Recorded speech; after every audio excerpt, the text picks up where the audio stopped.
Bismillahirrahmanirrahim. Assalamualaikum warahmatullahi wabarakatuh.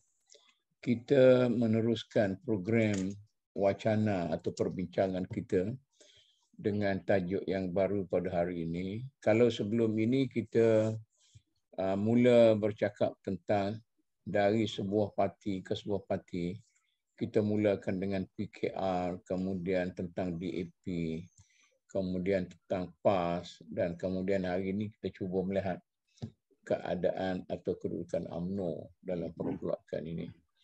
Jadi apa yang kita perhatikan, terutama akhir-akhir ini, semacam UMNO telah mengambil sikap sebagai seorang yang promos. Abang tua yang promos, yang mengambil sikap, kau tak mau gak, aku pikul seorang lah. Jadi orang Arab kata, insyaAllah ta'mar wala tikhrab. Sama ada nak jadi, jadilah, kata orang Kelantan. Apa nak jadi, jadi. Saya nak pikul seorang. Ini satu sikap abang tua yang merugikan. Tetapi ada kemungkinan juga ini adalah sikap tegas yang mau diperlihatkan oleh UMNO bahawa dia boleh kembali kepada kedudukan asal dan sebenarnya UMNO telah pulih. Secara realitisnya, kita perhatikan juga akibat daripada perpecahan yang peliknya Cik Arun, kita bercakap sejak daripada tahun 2015, 2014 lagi, kita berhadapan dengan perpecahan berbentuk retak seribu. Jadi kita tidak tahu sebenarnya ke mana arah perpecahan itu, seolah-olah semua yang ada dalam gelanggang itu bercanggah antara satu sama lain dan kita tak nampak mana aliran itu yang akan pergi. Sehinggalah pada suatu peringkat dan peringkat yang kita katakan akan datang itu ada kemungkinan peringkat di mana orang yang kita tidak begitu suka sudah memerintah negara kita dan baru pada waktu itu kita akan bersatu padu. Sebenarnya perpecahan ini kalau kita belajar sejarah Islam itu jauh sangatlah. Sejarah Islam, sejarah Palestin. Sejarah Palestin bermula dengan kemasukan orang-orang Yahudi, dimasukkan oleh orang-orang Eropah lah yang nak melepaskan diri daripada Yahudi masuk ke sini. Samalah dengan di Malaysia ni orang memasukkan orang tua orang ni di sini. Kemudian Yahudi itu bila dia masuk dia mula membeli tanah. Kita pun di Malaysia ni tanah kita dari masa ke semasa mula dibeli.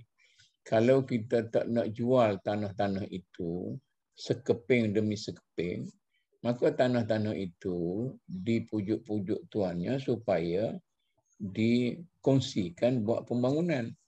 Bila dibuat pembangunan, tanah yang harganya 1 juta, tanah itu akan menjadi 10 juta kerana ada bangunan di atas tu. Yang saya cakapkan ini 10 juta tu bukan harga bangunan. Tanah yang sudah dibina di atasnya pada mulanya bernilai 1 juta, dia akan jadi 10-20 juta. Maka akan hilang satu keping tanah. Kemudian hilang lagi. Kita begitu seronok melihatkan pembangunan perbandaran kita dan sebagainya. Dan ini satu indikasi bahawa negara kita telah menjadi makmur, negara membangun, negara yang maju dan sebagainya. Tetapi di sebalik itu, siapa punya? Jadi ditambah lagi kita berkrisis. Jadi hari ini pula timbul bagaimana Sarawak. Saya kenal semua orang dalam kerajaan Sarawak tu.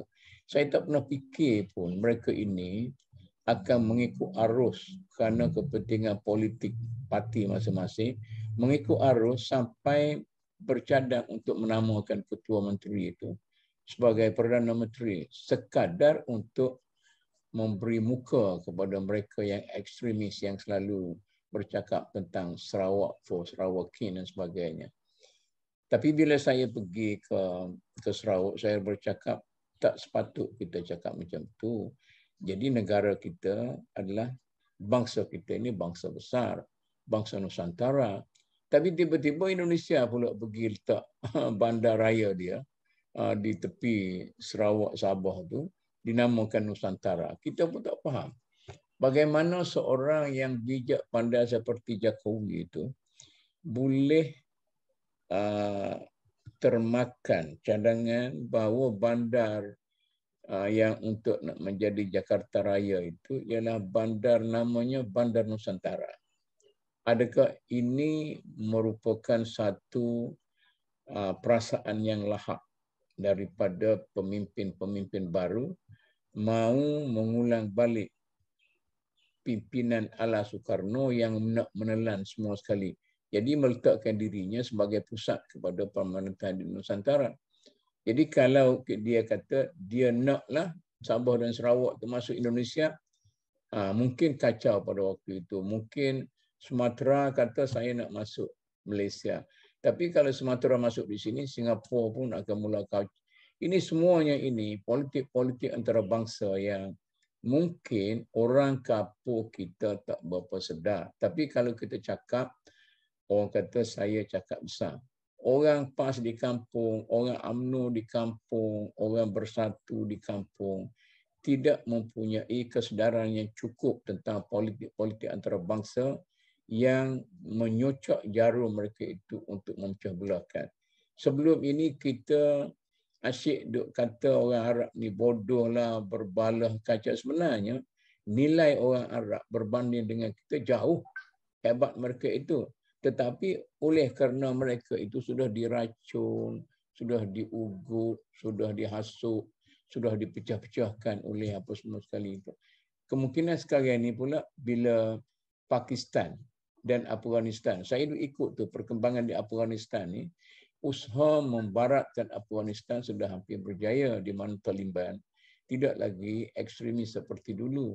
Sudah ada kompromis dan sebagainya dan saya tengok konsert-konsert pun sudah begitu diadakan dengan secara teratur. Dan apabila saya menyemak balik bagaimana pecahnya Saudi Arabia, kita kata tembok batu Saudi Arabia dan tembok batu negeri China dan Rusia, jadi Amerika mulakan urusan atau proses pemecahan itu dengan dua perkara saja. Satu ialah dengan minuman ringan yang kita semua kenal, apa dia, makanan ringan, minuman ringan dan sebagainya. Dan yang keduanya ialah dengan konsert. Sampai pada, saya rasa lebih kurang 20 tahun lepas, bila saya pergi ke Jordan, tidak ada di Amman itu walaupun satu outlet makanan barat macam kita kata burger ke Kentucky Fried Chicken. Semua makanan itu berasaskan kepada makanan tempatan. Tetapi sekarang ini sudah merupakan satu lumrah yang baru. Semua orang cintakan burger. Semua orang cintakan Kentucky Fried Chicken dan sebagainya. Jadi macam negara kita ini sudah tidak ada lagi makanan Melayu yang boleh ditengahkan kecuali diketengahkan oleh orang Cina. Yang adanya makanan Korea, makanan Cina, makanan Jepun dan sebagainya. Ini satu pembukaan yang saya anggap ialah satu, orang kata orang tua macam saya ini merepeklah kepada keadaan bangsa kita sekarang. Jadi, Cik Arun, dalam keadaan sekarang, tiba-tiba pula UMNO kata okeylah saya nak jalan sendiri. Jadi soal jalan sendiri ni, kita pernah bincang satu masa 78 dulu. Apa yang kita katakan sebagai Lone Ranger. Dia boleh bergerak pada peringkat awalnya, akhir sekali dia tidak boleh survive.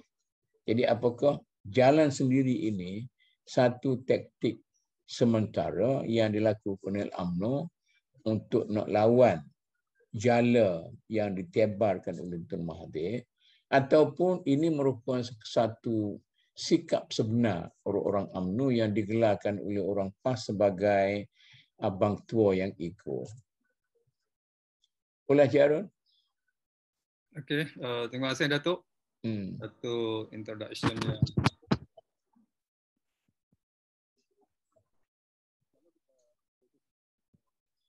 Saya tak dengar Cik Arun. Dr. Basri, cuba cek line Cik Arun lah. Okey, kat sini okey. Okey. Okey, Cik Arun punya device.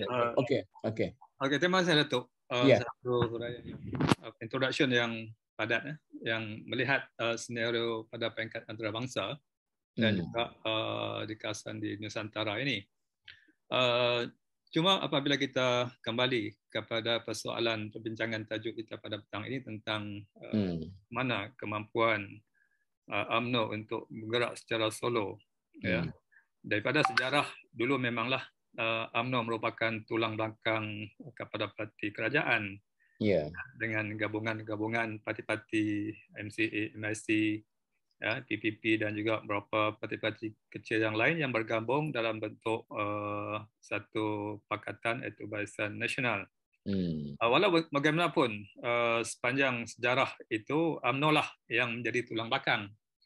Tetapi keadaan ini telah berubah apabila UMNO tewas pada pilihan raya yang ke-14 pada tahun 2018, ya, dan akhirnya UMNO kehilangan kuasa dan sesiapa pun barangkali, ya, tidak begitu yakin bahawa mereka tewas, tapi mereka tewas juga akhirnya. Jadi dalam berusaha untuk bangun kembali, ya, UMNO tak terang Cik Arun. Cuba baiki sementara itu saya nak bercerita sikitlah. Satu masa saya bercakap berbual dengan Tan Sri Hamid Usman pada waktu itu. Dia kata pada waktu UMNO berumur 70 tahun, masa itulah Tun Mahathir meletakkan jawatan. Sebab dia kata bagaimanapun UMNO sudah sampai kepada peringkat zaman tua. Jadi soalnya sekarang, kalau sekiranya UMNO itu mau mengembalikan kemudaannya, maka UMNO kena reform dirinya. Apakah sekarang ini UMNO sudah melakukan reformasi atau transformasi dirinya sehingga dia balik muda semula? Nah, itu yang, jadi kalau dia sekarang ini berjalan seorangan sebagai seorang muda yang dinamis, okey. Tetapi kalau dia berjalan seorang secara bertongkat dengan mengatakan aku dengan tongkat sakti ini aku boleh jalan ke mana-mana, mungkin itu satu pilihan yang lainlah. Mana di hadapan UMNO ada Golkar dan ada apa kita katakan di Jepun tu. Yang di Jepun tu boleh survive, yang Golkar tu hancur. Macam mana cara? Okey. Jelas dah. Jelas dah. Okey. Jadi kalau kita melihat kepada sejarah dulu, bagaimana UMNO begitu kuat, ya, menjadi tulang belakang kepada parti kerajaan, ya. Tetapi selepas daripada pilihan raya yang ke-14, UMNO telah kehilangan kuasa. Di situ dia menyentak, ya, pemikiran masyarakat Melayu itu. Apabila UMNO hilang kuasa, apakah UMNO mampu untuk bangkit semula dalam keadaan kehilangan kuasa dan juga beberapa maksudnya kekuatan, ya, yang selama ini mereka kelihatan hebat, ya, berbanding dengan parti-parti yang lain. Cuma kalau kita lihat bahawa sejauh mana UMNO, ya, mampu untuk berjalan seorang diri, keperluan kepada gabungan-gabungan yang lain. Kita lihat keputusan dalam pilihan raya yang lalu itu, bagaimana berlakunya perpecahan dalam UMNO, ya, di kalangan orang-orang UMNO, pemimpin UMNO itu telah menyeberang ke Parti Bersatu, ya, yang menyebabkan kekuatan, ya, UMNO ketika itu hampir lumpuh, ya, disebabkan oleh sebahagian daripada mereka itu menyeberang parti. Tetapi selepas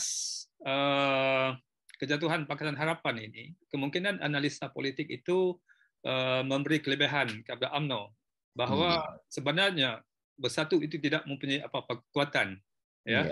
Jadi dengan perkiraan bahawa sokongan, ya, kepada UMNO masih lagi solid, ya kepada kawasan-kawasan yang telah sebahagian daripada pemimpin itu lari ke bersatu, ya, ia akan akan mengekalkan kedudukan UMNO pada kerusi-kerusi yang telah dibawa lari oleh sebahagian daripada pemimpin mereka itu menyeberang UMNO. Dan yang keduanya, kalau kita melihat berlakunya gabungan di antara berlakunya mufakat nasional itu, dari segi statistik undinya, apabila digabungkan jumlah undi yang dipilih oleh Barisan Nasional dan juga oleh PAS ketiga itu, maka sebahagian besar kursi-kursi yang diperolehi oleh Pakatan Harapan kemungkinan akan beralih kembali kepada UMNO dengan cantuman dengan kiraan matematik kita, undi PAS dengan campur dengan undi UMNO dalam Pakatan dalam mufakat nasional itu kemungkinan boleh memberi semula kekuatan kepada UMNO untuk terus mendapat kuasa kembali. Okey Cik Arun. Jadi persoalan sekarang ini, PAS juga tidak konsisten dengan UMNO. Saya tengok PAS ini lebih pragmatik berbanding dengan perjuangan zaman-zaman dulu. Jadi dia kata kita akan ambil segala peluang yang ada walaupun dilihat bahawa kita sebuah parti yang tidak konsisten berasaskan kepada dasar perjuangan Islam yang mesti transparent. Tetapi kita mesti pragmatik kerana dengan pragmatisme ini kita akan menjadi satu parti yang boleh menampung ataupun boleh mengongkong semua parti-parti lain yang kecil-kecil. Jadi ini juga satu masalah. Soal ketidaksetiaan PAS dengan UMNO ini menyebabkan UMNO merajuk dan UMNO kata kalau begitu tak apalah, saya jalan sendirilah.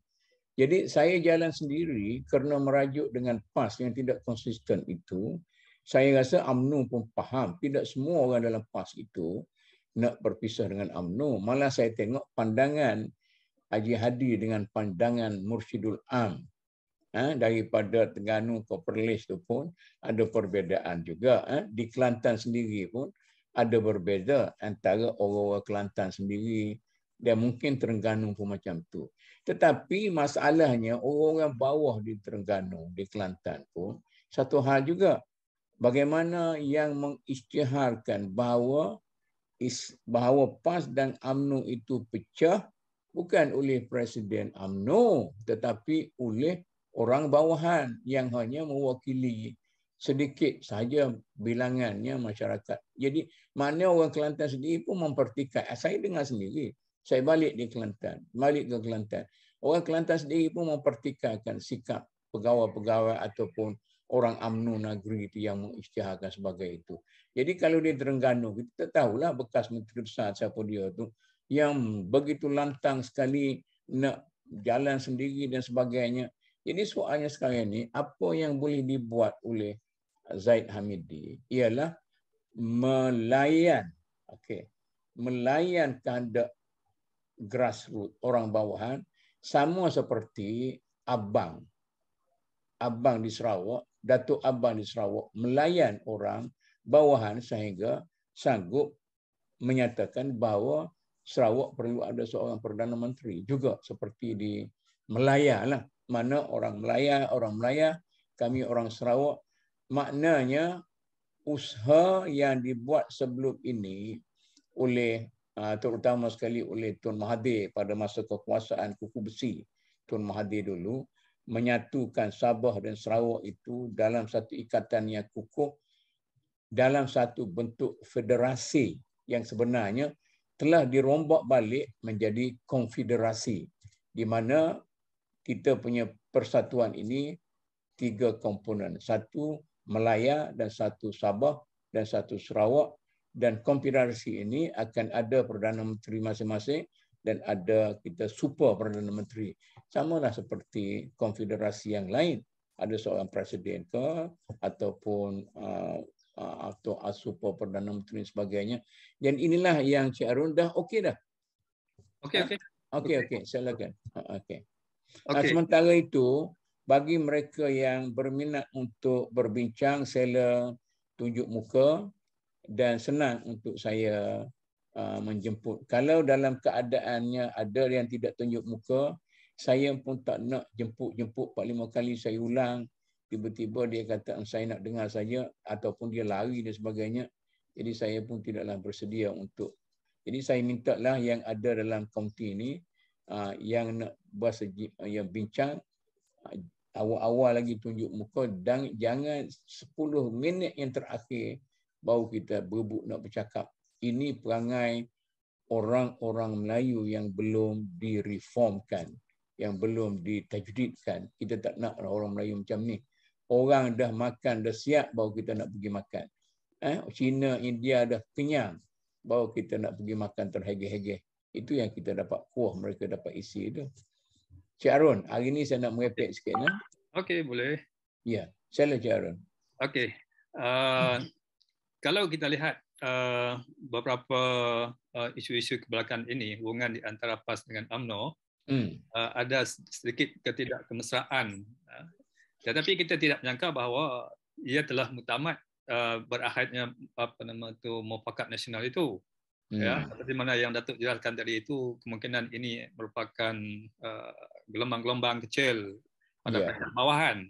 Ya, tetapi dengan melihat, dengan mengambil kira tentang kuasa, tentang perkongsian kuasa dan juga perpaduan ummah, ya, dalam bentuk satu kepentingan ataupun satu masalah yang lebih besar.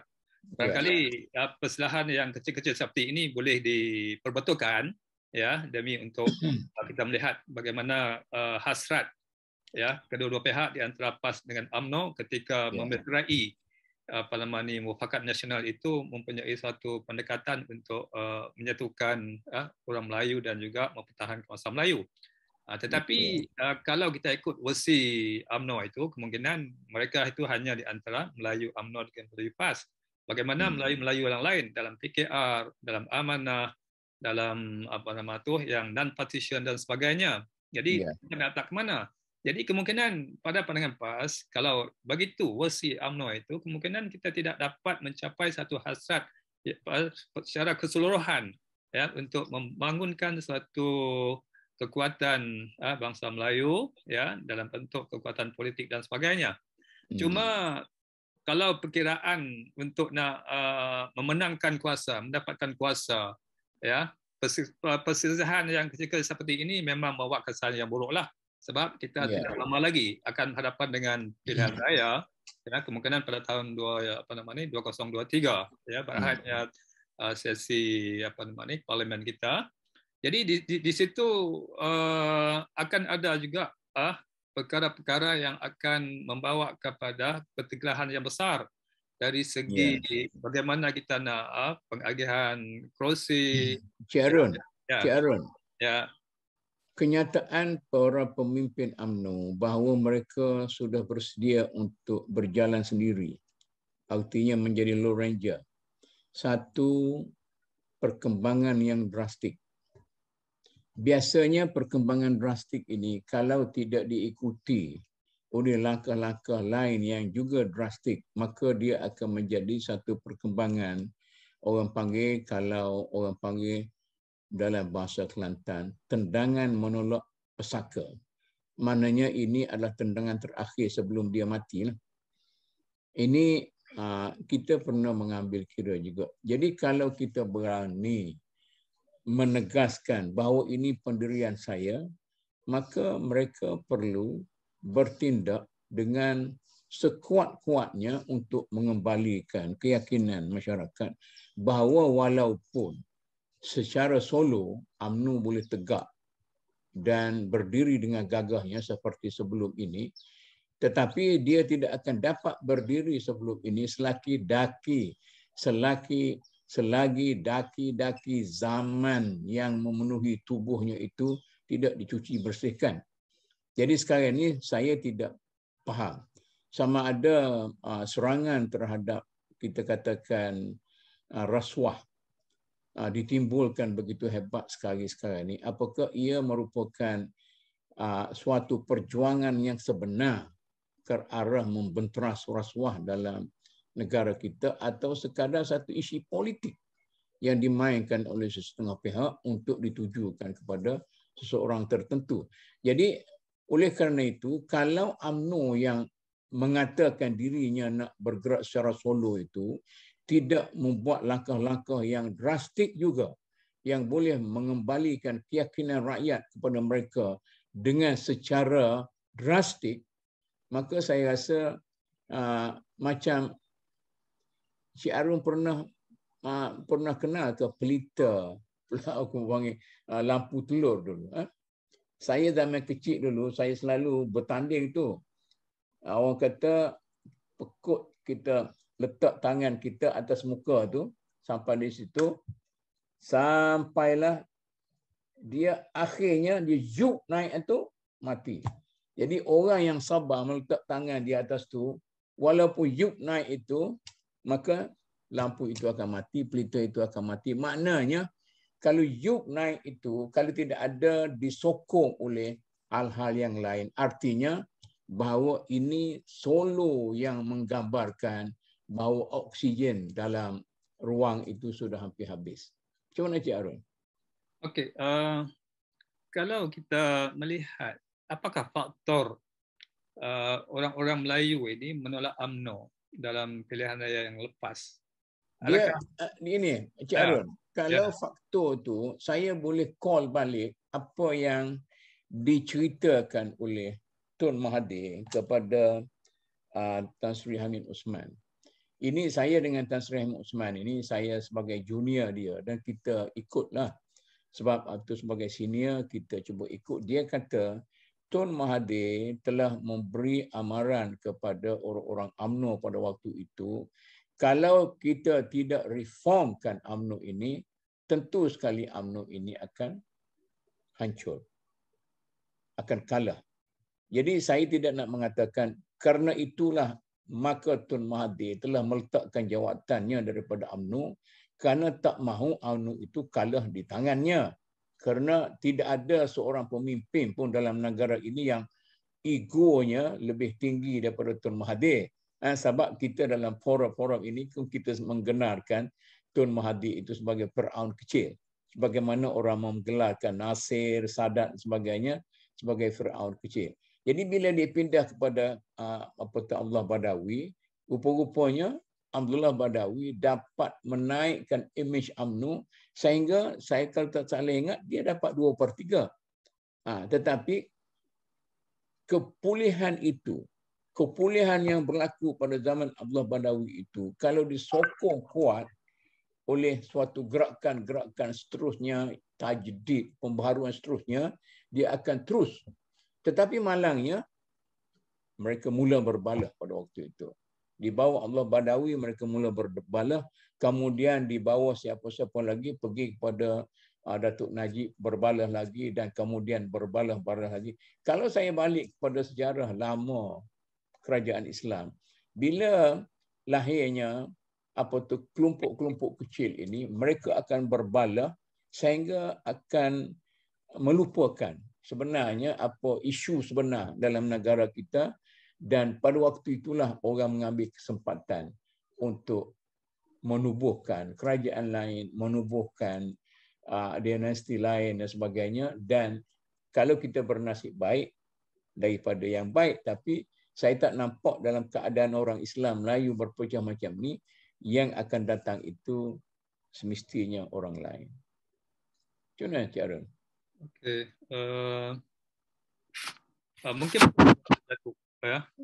bahawa faktor-faktor apabila UMNO telah terlalu lama berada di tampuk kuasa dan perlu kepada satu perubahan transformasi, cuma persoalan dia itu apakah bentuk-bentuk transformasi yang diperlukan, yang orang-orang Melayu perlu melihat bahawa UMNO itu perlu ditransform. Kerana sebelum ini Cik Arun.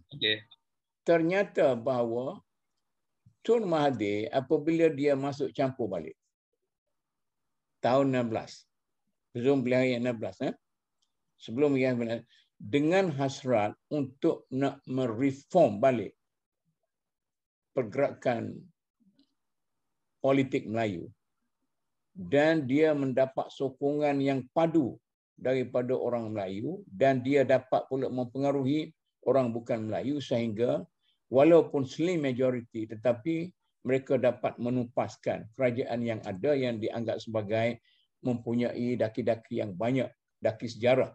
Kita tidak boleh nak mengecapkan bahawa mereka ini adalah orang-orang yang jahat, tetapi orang yang mewarisi kejahatan yang ada dalam negara kita.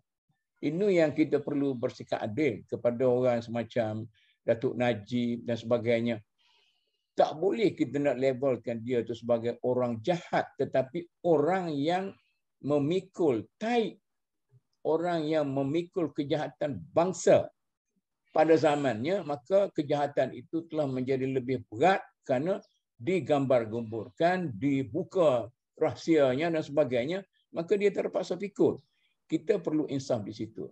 Tetapi walaupun Tun Mahathir dapat menjatuhkan yang dikatakan old guard dan sebagainya ini, tetapi Tun Mahathir kemudiannya gagal melahirkan yang Turk yang baru.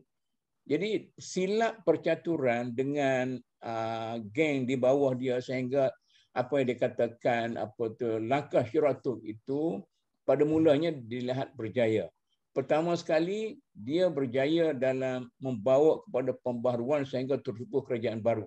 Kemudian dalam melaksanakan kerajaan baru itu Tun Mahathir gagal kontrol orang-orang DEP sehingga kan budaya orang-orang Cina itu telah dibawa dalam kerajaan pada waktu itu, iaitu budaya lahap. Budaya lahap. Kita orang Melayu makan nasi apabila nasi itu betul-betul sejuk ataupun separuh sejuk. Kalau tidak, orang kata kita ni seorang yang lahap. Tetapi bagi orang Cina, orang Jepun, orang Korea, kalau awak tidak makan waktu mi itu panas sampai berbunyi serup, maka mereka itu anggap awak adalah seorang yang tidak baik kerana lambat dan slow dan sebagainya. Oleh kerana itu, apabila Tun Mahathir silap teknik, ini silap teknik, mungkin kerana beliau tidak mempunyai orang di sekeliling yang bagus untuk menasihati mereka. Malangnya Tun Mahathir, apabila dia cuba untuk membentuk satu era baru dalam perjuangan untuk menggantikan UMNO dan sebagainya, maka yang menjadi penasihat dan yang bergantung di tubuh Tun Mahathir itu ialah pacat-pacat, lintah-lintah yang sekadar untuk menumpang hidup. Maka Tun Mahathir melihat, dia kata tidak ada orang yang wajar di sekeliling saya, tidak ada orang yang wajar memberi nasihatkan saya, malah Anwar sendiri pun tidak sabar-sabar, ini perangai lama Anwar yang tidak sabar untuk menjadi Perdana Menteri, maka segala-galanya ini telah menyebabkan perancangan Tun itu gagal. Orang panggil sebagai layu sebelum apa je Arun? Layu sebelum apa? Layu sebelum berkembang. Layu sebelum berkembang. Maka apa yang UMNO boleh sumbang kecuali berpakat dengan PAS, membina semula, reform semula, dan PAS pun juga mempunyai banyak daki-daki zaman juga. Yang sekarang ini kita kata dulu orang PAS berjuang kuat kerana belum ada rezeki yang belum masuk poket. Tetapi bila ada rezeki yang masuk poket, ini soal rezeki ini, pepatah bangsa yang mengatakan kita tidak perlu takut kepada orang yang sentiasa kenyang apabila dia lapar. Tetapi kita perlu takut kepada orang yang lapar apabila dia kenyang. Ini yang terjadi kepada PAS. Jadi PAS tidak konsisten dengan UMNO kerana ada sebab-sebab tertentu. Mungkin tidak wajar bagi saya menyebut di sini pada pandangan saya. Jadi apa yang boleh dilakukan oleh UMNO kecuali katakan saya akan bekerja dengan solo. Siapa saya itu ialah orang-orang UMNO yang mewarisi kesalahan negara bangsa kita sejak dulu sampai sekarang yang dianggap sebagai orang-orang jahat yang menjahanamkan negara kita.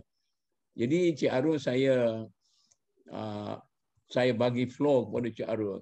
Bagaimana Cik Arun punya ulasan apa yang ada di hadapan kita ni? Okey, kalau kita melihat daki-daki UMNO yang menebal, yang sinonim dengan soal-soal politik wang, politik naungan, rasuah, ketirisan, korupsi dan sebagainya. Jadi persoalan ini telah menjadi penyakit yang membarah UMNO sekian lama. Jadi dia kalau perlu kepada reformasi, maka dia memerlukan satu bentuk stamina yang lebih tinggi. Ya, bagaimana pemimpin-pemimpin UMNO ya yang kita lihat sekarang ini, mantan Perdana Menteri dia, Presiden UMNO sekarang ini terpalit dengan isu-isu salah guna kuasa, rasuah dan sebagainya. Itu kita lihat pada peringkat yang tertinggi. Okey, katakan kalau katakan Pakatan Harapan tidak berkuasa, adakah akan muncul skandal 1MDB? Adakah akan muncul skandal-skandal seterus-terusnya yang melibatkan kepimpinan UMNO yang tinggi? Jadi bagaimana kita nak meletak harapan bahawa PAS boleh percaya kepada UMNO ini sekiranya UMNO tidak jujur, UMNO masih berperangai yang lama, ya. Perangai yang lama itu, ya, seperti mana yang kita tahu tentang berluasannya rasuah, ya, dalam skala yang mega, maksudnya. Jadi kalau kepimpinan tinggi terlibat dengan rasuah, bagaimana kita boleh percaya bahawa yang di bawah-bawah ini pun tidak mewarisi fail yang sama juga? Jadi betul.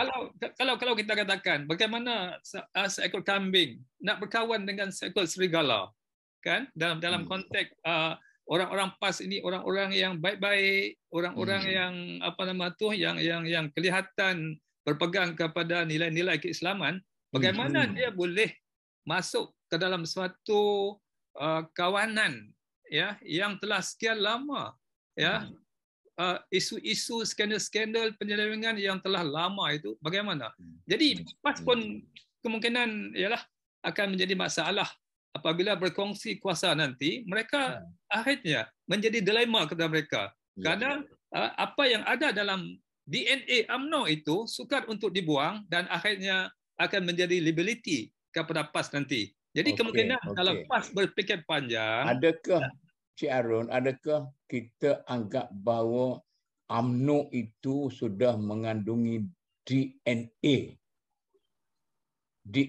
karut seperti itu, ataupun kekarutan dalam UMNO itu adalah hasil daripada kekarutan masyarakat dan ekosistem politik kita yang sudah rusak.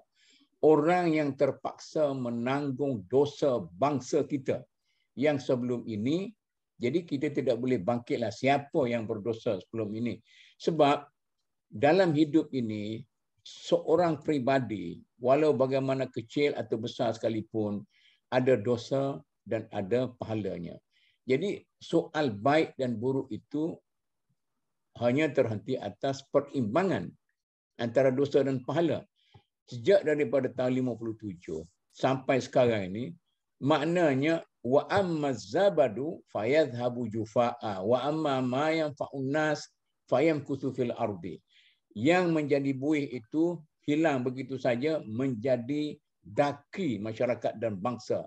Yang bermanfaat kepada manusia itu maknanya tengku.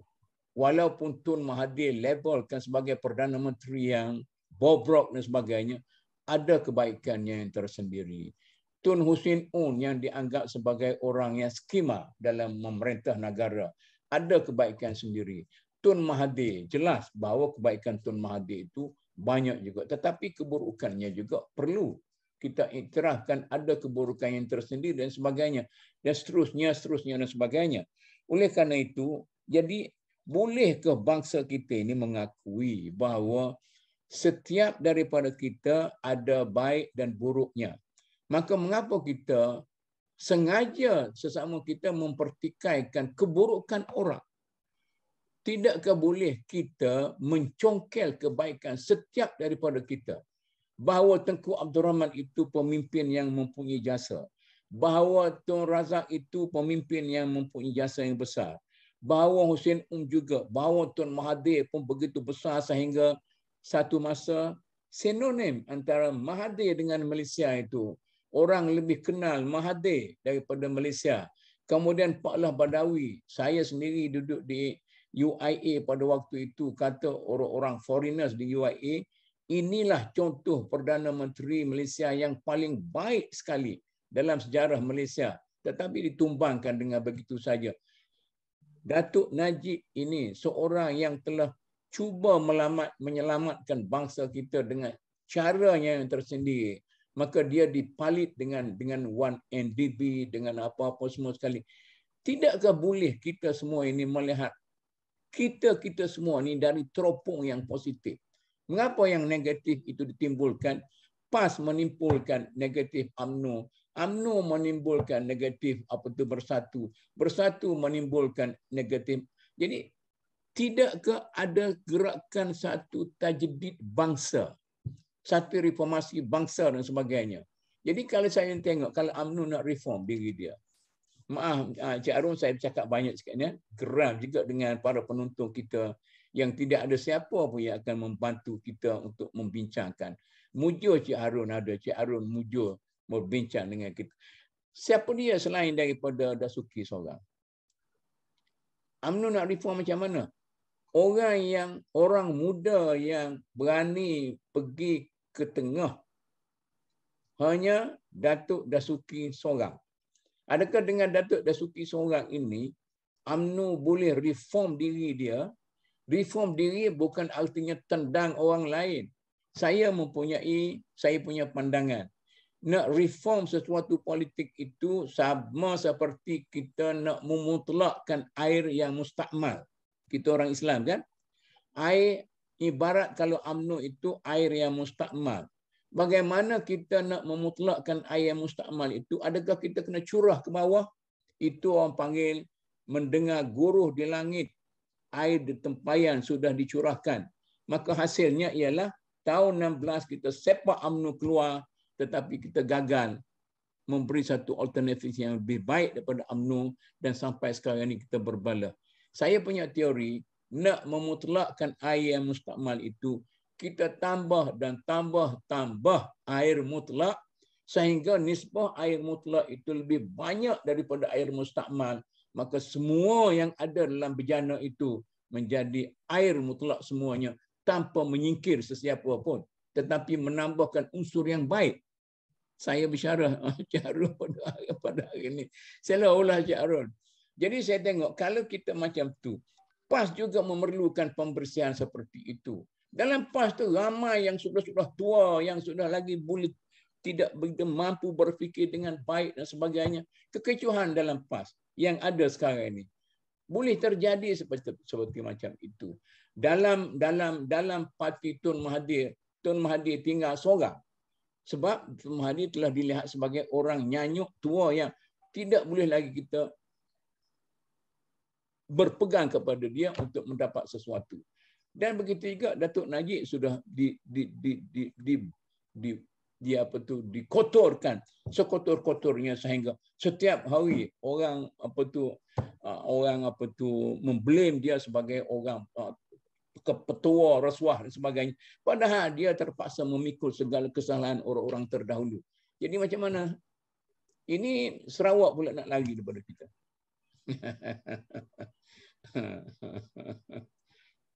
Okey Datuk, persoalan di antara masalah-masalah yang berlaku dalam UMNO itu, kita kena lihat persoalan asas yang sekian lama yang berukat-ambi dalam UMNO.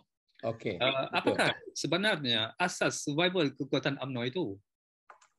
Kalau kita lihat asas kekuatan UMNO itu kepada penyokong-penyokong, kemungkinan dia tidak memberi apa-apa impak, karena orang Melayu ini ialah tahap pendidikan dia, tahap ekonomi dia dan sebagainya sama juga dalam orang Melayu dalam parti-parti yang lain. Tetapi persoalan asas sekarang, survival UMNO ini bergantung kepada politik perniagaan, ya, di mana kekuatan ekonomi dia, kekuatan wang dia, yang disebut sebagai politik naungan, dia didanai oleh kaum pemodal, oleh konglomerat.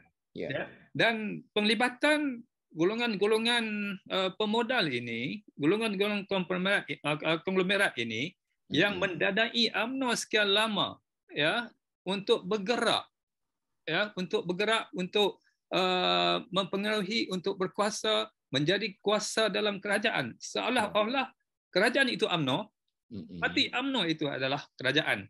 Sebab sekian lama masyarakat kita ini sebelum daripada geledakan media sosial ini, medsos ini, dulu kita melihat bagaimana UMNO mencengkam kebebasan media, di mana akhbar surat media elektronik, arus perdana, semuanya dikontrol oleh UMNO. Tidak seperti mana kebebasan yang kita nikmati oleh langit terbuka sekarang.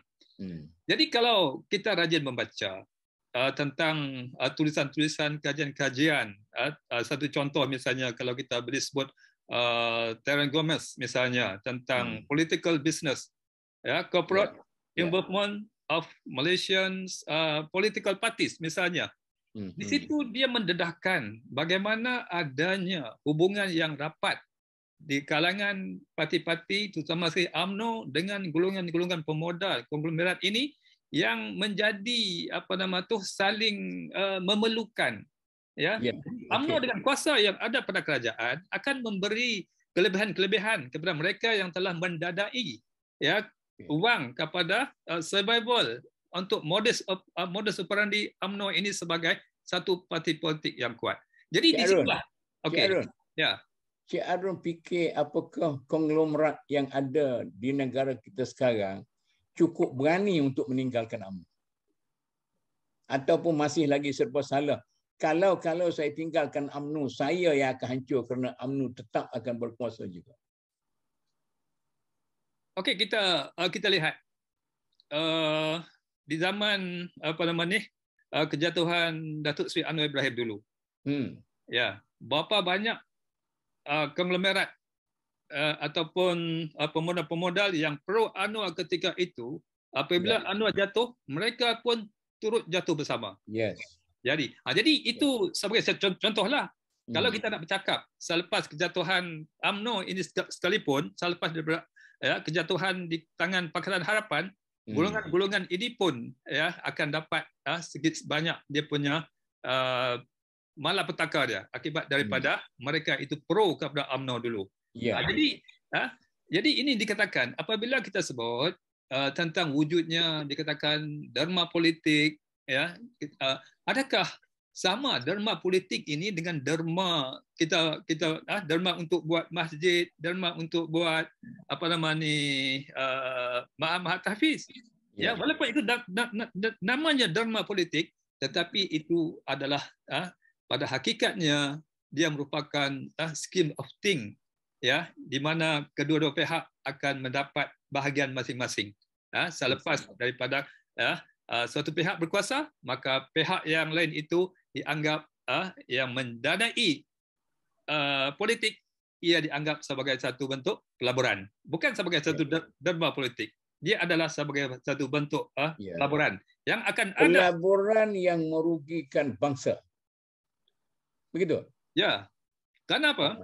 Karena kalau wujud suasana ini dalam kerajaan, dia akan menyebabkan banyak perkara-perkara yang negatif, terutama sekali apabila projek-projek hanya dihalalkan kepada mereka yang mendadai parti, yang akan menyebabkan kadang-kadang wujudnya monopoli oleh sesuatu pihak.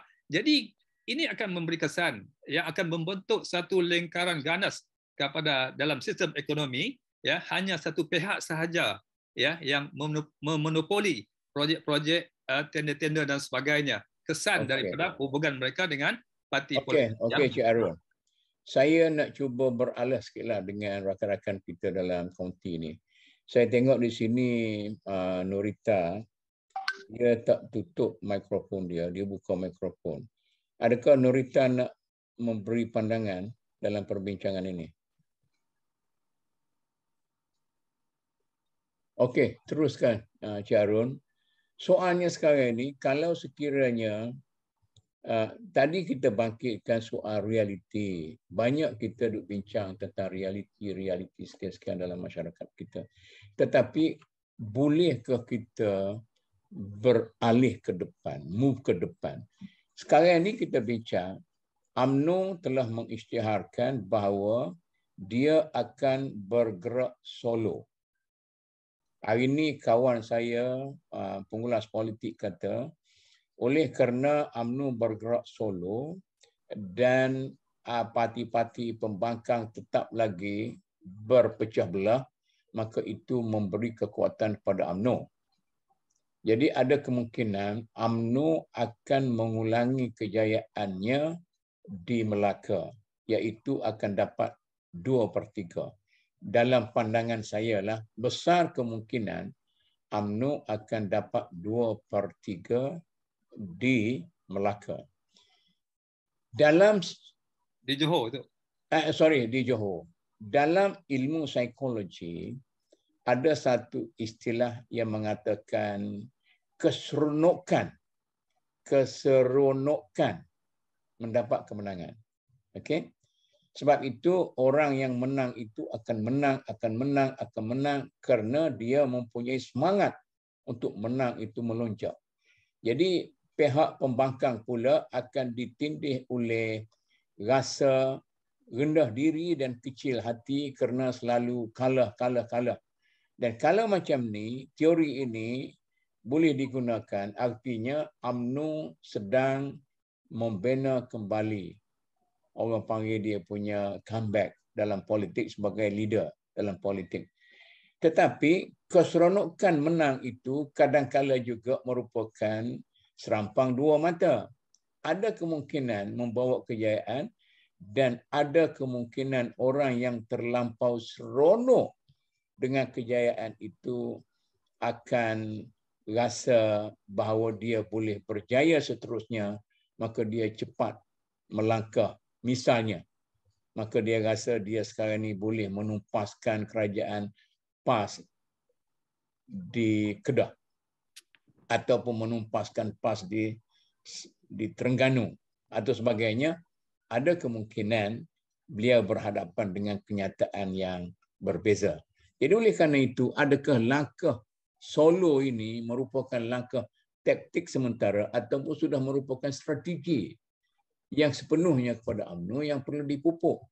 Itu saya katakan tadi, kalau solo ini hanya mengisytiharkan solo tetapi air yang mustakmal ini tidak dibancuh cepat, tidak digandakan cepat dengan air mutlak yang ambillah di mana-mana saja pun.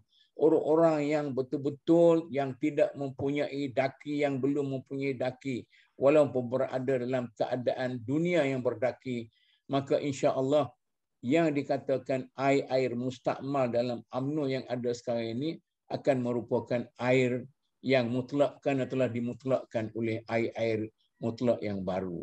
Jadi ini yang kita mengharapkan, tetapi saya belum nampak UMNO akan pergi ke arah itu. Kerana mereka yang berada di tampuk pemerintahan itu terus bergantung di situ. Saya tidak akan keluar daripada organisasi ini kerana saya mempunyai sokongan kecuali anda berikan saya jawatan baru. Misalnya sebagai duta ke sini, duta ke sana, duta ke sini. Jadi Perdana Menteri yang baru terpaksa pula menghantar orang ini menjadi duta, menghantar orang ini, menjadikan orang ini sebagai penasihat kerajaan yang mempunyai taraf menteri dan sebagainya. Akhir sekali UMNO akan memikul beban yang berat dan kerajaan yang dibina oleh UMNO akan merupakan kerajaan yang akan runtuh kerana beban-beban reform. Misalnya kita boleh blame orang-orang PH sebelum ini yang berhasrat untuk reform keadaan politik negara tetapi tidak begitu cermat dalam melaksanakan reformasi itu. Satu contohnya ialah Saudara Anwar kita terlampau cepat nak jadi Perdana Menteri sampai dibalas balik dengan buah tumpang oleh Tun Mahathir, maka kedua-duanya berselera. Kemudian sampai begitu, Tetapi sekarang ini bila kita melihat hal seperti itu sudah menjadi sejarah, sekarang ini kita mengharapkan UMNO dengan PAS ini bagaimana mereka nak lakukan. PAS juga tidak percaya kepada UMNO kerana UMNO masih lagi bersikap sebagai abang tua. Nak solo sebagai abang tua, maka UMNO akan kekurangan air mutlak untuk memutlakkan segala air mustakmal yang ada. Sedangkan PAS akan, Cik Arun kata tadi, PAS merupakan satu dana air mutlak, tetapi air mutlak ini selalu meminggirkan dirinya kerana takut untuk bersama dengan UMNO. Macam mana ni? Okey, kalau kita lihat kegairahan UMNO untuk bergerak secara solo susulan daripada kemenangan di Melaka dan kemungkinan akan berulang juga kemenangan itu di Johor. Ya, banyak faktor dia boleh menang di Johor. Ya, banyak faktor.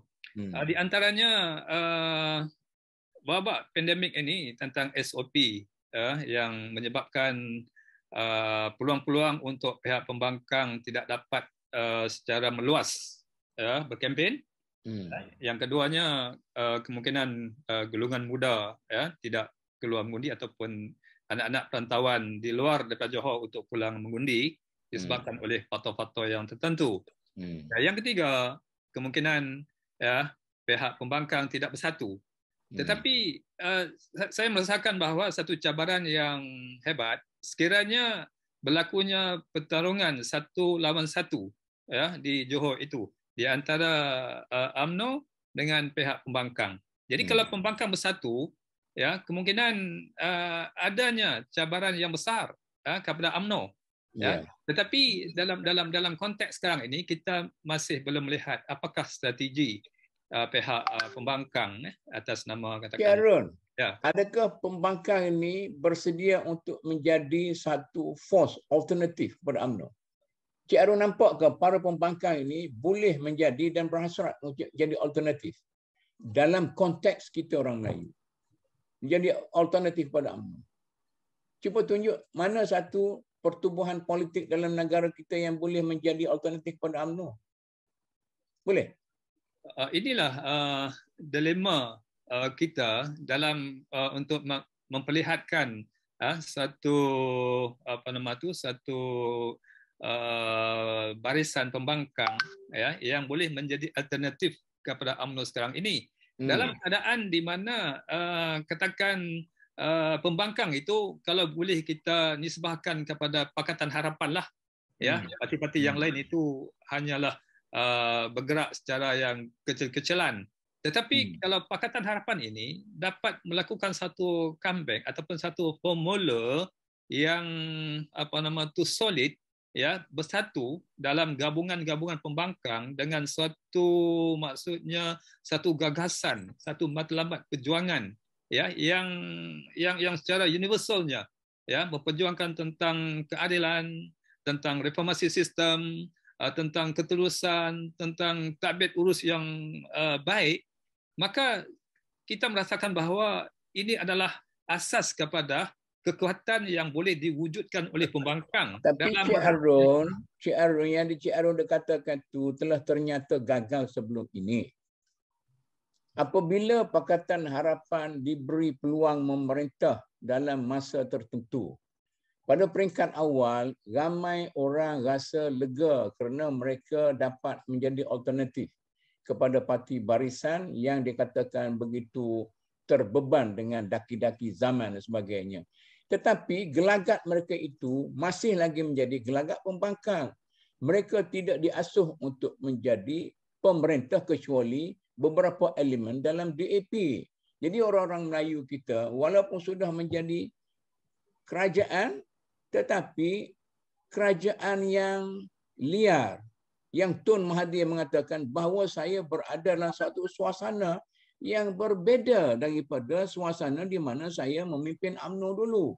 Saya ada banyak kaki tangan dulu, banyak penyokong, pendukung sebagainya. Tapi sekarang ini saya dapati hanya orang-orang yang baru belajar, yang tak faham dan sebagainya. Jadi oleh kerana itu, saya rasa sebelum daripada kita bercita-cita nak menjadi alternatif kepada UMNO yang sudah tegak hampir 100 tahun sampai sekarang ini, kita perlu menjadi suatu pertubuhan yang solid yang telah melatih orang kita bukan saja membangkang tetapi membina dan sebagainya. Jadi ini yang menjadi masalah kepada yang ada sekarang ini.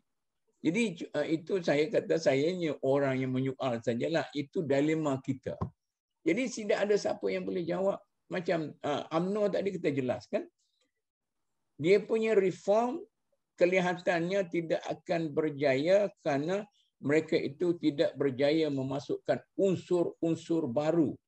Saya mentafsirkan apabila apa yang dikatakan Tengku Abdul Rahman mempopularkan sebuah filem yang dinamakan Raja Mahsuri, dan kemudiannya siapa dia mempopularkan Raja Bersiung. Maksud Raja Bersiung itu ialah kamu meminum darah orang-orang muda sehingga kamu menjadi segar. Maknanya unsur-unsur muda dan sebagainya itu masukkan ke dalam UMNO sekarang ini. Janganlah sampai budak-budak muda dipimpin oleh nama apa budak Johor tu? Syekh apa semua sekali itu? Syed Saddiq. Tah ke mana dia nak bawa budak-budak muda, dia pun tak jelas. Ambillah mana keterbukaan UMNO perlu ada. Malah kalau tanya saya, puak-puak yang melompat itu pun masukkan balik supaya sekurang-kurangnya akan menjadi sampah sarap dalam UMNO, bukan sampah sarap dalam politik saya. Walaupun saya tidak pernah declare sebagai seorang politik, saya pernah mendengar Datuk Asri kata macam ni. Orang yang jahat ini jangan kita lontarkan jauh daripada rumah kita. Kerana dia akan melontar rumah kita itu dengan taib. Dan kita tidak boleh letak dia di balai kerana dia akan mengacau rumah kita. Jadi bahasa Kelantan pada waktu itu, kita letakkan orang-orang seperti ini di atas jemuran, di beranda. Letakkan mereka ini, cari tempat yang sesuai untuk mereka itu, untuk kita letakkan di beranda supaya mereka tidak mengacau kebaikan dan kebersihan balai, dan supaya mereka tidak disingkirkan jauh-jauh lalu melontar rumah kita dengan taik, dengan najis dan sebagainya. Saya rasa itu bentuk reform yang saya nak cadangkan kepada UMNO. Artinya, terimalah hakikat bahawa UMNO sekarang ini adalah ibarat air mustakmal, air mutanajis yang tidak lagi mutlak, dan tidak perlu lagi kita menuang keluar air ini, tetapi kita perlu menambah, dan terimalah siapa saja asalkan mereka sanggup masuk UMNO. Macam juga PAS. Apa alasan PAS bermusuh dengan Amanah? Hanya sekadar krisis tentang style kepimpinan dan sebagainya. Dan Amanah itu pula melihat PAS sebagai musuh utama, lebih teruk daripada DAP dan sebagainya. Jadi ini benar-benar yang membangunkan orang bodoh macam kita ni, melihat bagaimana orang cerdik kita bersilat politik di hadapan mata kita. Syarul. Ya, Datuk. Silakan. Okey. Saya dah naik semangat sikit ni, nak marah-marah sikit lah. Ya, memanglah dalam tempoh yang singkat Pakatan Harapan memerintah negara, tempoh 22 bulan. Ya. Tetapi kita melihat ketika itu banyak pimpinan-pimpinan daripada PPBM ataupun Bersatu itu yang berada dalam Pakatan Harapan. Jadi kalau kita nak salahkan Pakatan Harapan gagal, bermakna ya mereka yang berada dalam Pakatan Harapan ketiga itu terdiri daripada PPBM, mereka itulah ya yang menjadi sebahagian daripada perkara-perkara yang boleh membawa kepada fitnah kepada Pakatan Harapan itu. Siapa yang memulakan Langkah Sheraton? Adalah asal daripada PPBM.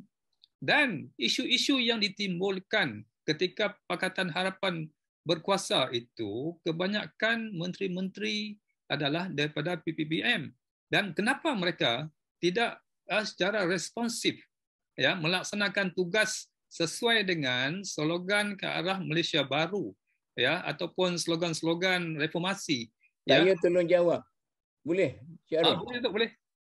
Yang mencetuskan ini ialah kegolojohan saudara kita, Saudara Anwar, kerana mau menyingkir cepat Tun Mahathir daripada sebagai Perdana Menteri dan nak jadi Perdana Menteri cepat. Ini adalah kesalahan kali keberapa Saudara Anwar Ibrahim kita nak jadi Perdana Menteri cepat. Saya rasa ini kena jangan berulang lagi, tetapi malah kita mengharapkan beliau sebagai seorang pemimpin besar. Tiba-tiba bila beliau tidak sabar-sabar nak menyingkir, kita semua melihat dalam TV perkembangan, dan oleh kerana itulah saya bagi pada pandangan saya tidak jauh, kita tak tahu, tidak jauh kemungkinan bahawa langkah Sheraton itu dicipta sendiri oleh Tun Mahathir dengan pengaruh yang adanya, dengan tujuan untuk menyingkirkan Anwar daripada politik. Maka jalannya ialah menjatuhkan kerajaan untuk menggagalkan. Mana bila jatuh kerajaan, maka Tun Mahathir boleh menjadi Perdana Menteri yang tidak ada kabinet dan dia boleh membentuk satu kabinet baru. Tetapi inilah saya katakan, Tuhan tidak mentakdirkan kehendak Tun Mahathir untuk melahirkan sebuah kerajaan tanpa parti politik, iaitu sebagaimana yang diwujudkan oleh Tun Razak sebagai sebuah kerajaan yang berasaskan kepada Magran. Di bawah Magran, parti-parti politik yang jahat seperti gerakan pada waktu itu di bawah Lim Chong Yu dan parti-parti DAP pada waktu itu, Parti Progresif Rakyat yang diperak di bawah Sien Bersagam dan sebagainya, boleh ditutup mulut mereka itu dan akhirnya mereka boleh dilembutkan oleh Tun Razak dan akhirnya boleh dibentuk sebagai satu pertubuhan yang baru. Gerakan pun terpaksa masuk Barisan Nasional dan sebagainya. Dan inilah saya rasanya yang kurang ada pada waktu itu ialah taufik dan keredaan daripada Allah Subhanahu Wa Taala dalam perjuangan yang semata-mata untuk mencari kuasa dalam politik, bukan untuk mencari keredaan Allah. Di mana Cik Harun sekarang ni kita nak dapatkan keredaan Allah? Bercari Cik Harun, duduk di mana?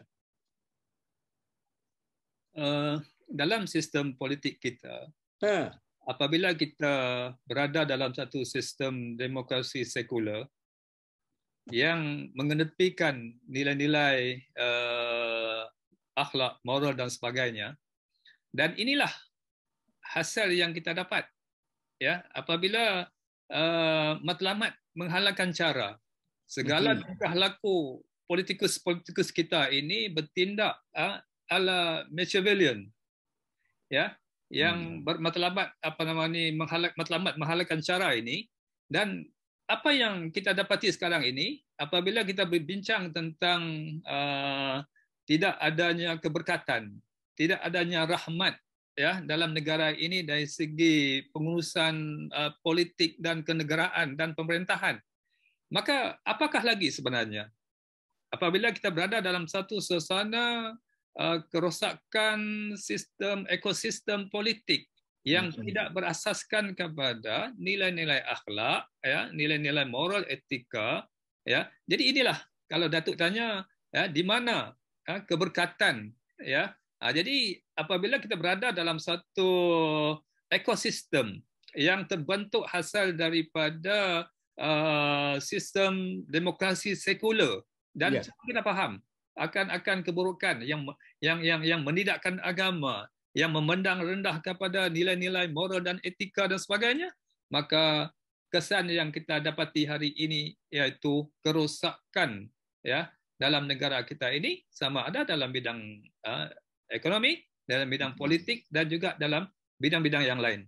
Cik Harun, ya, kita telah membuat satu tajuk dulu. Apa peranan NGO dan pergerakan Islam, dakwahnya bila ekosistem politik kita kena rusak, sudah rusak, maka orang-orang politik sudah menjadi mangsa kepada kerusakan ekosistem politik, dan orang-orang politik semuanya sudah menjadi kotor kerana telah dilabelkan dengan kekotoran antara satu sama lain, maka nasib negara ini terserah kepada siapa, Cik Arun?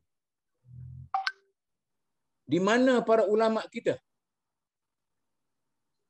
Saya nak tanya Cik Arun, di mana para ulama kita yang cuba menegakkan kedudukan negara ini dari perspektif Islam yang sebenar, yang bukan berasaskan kepada kepentingan politik pribadi?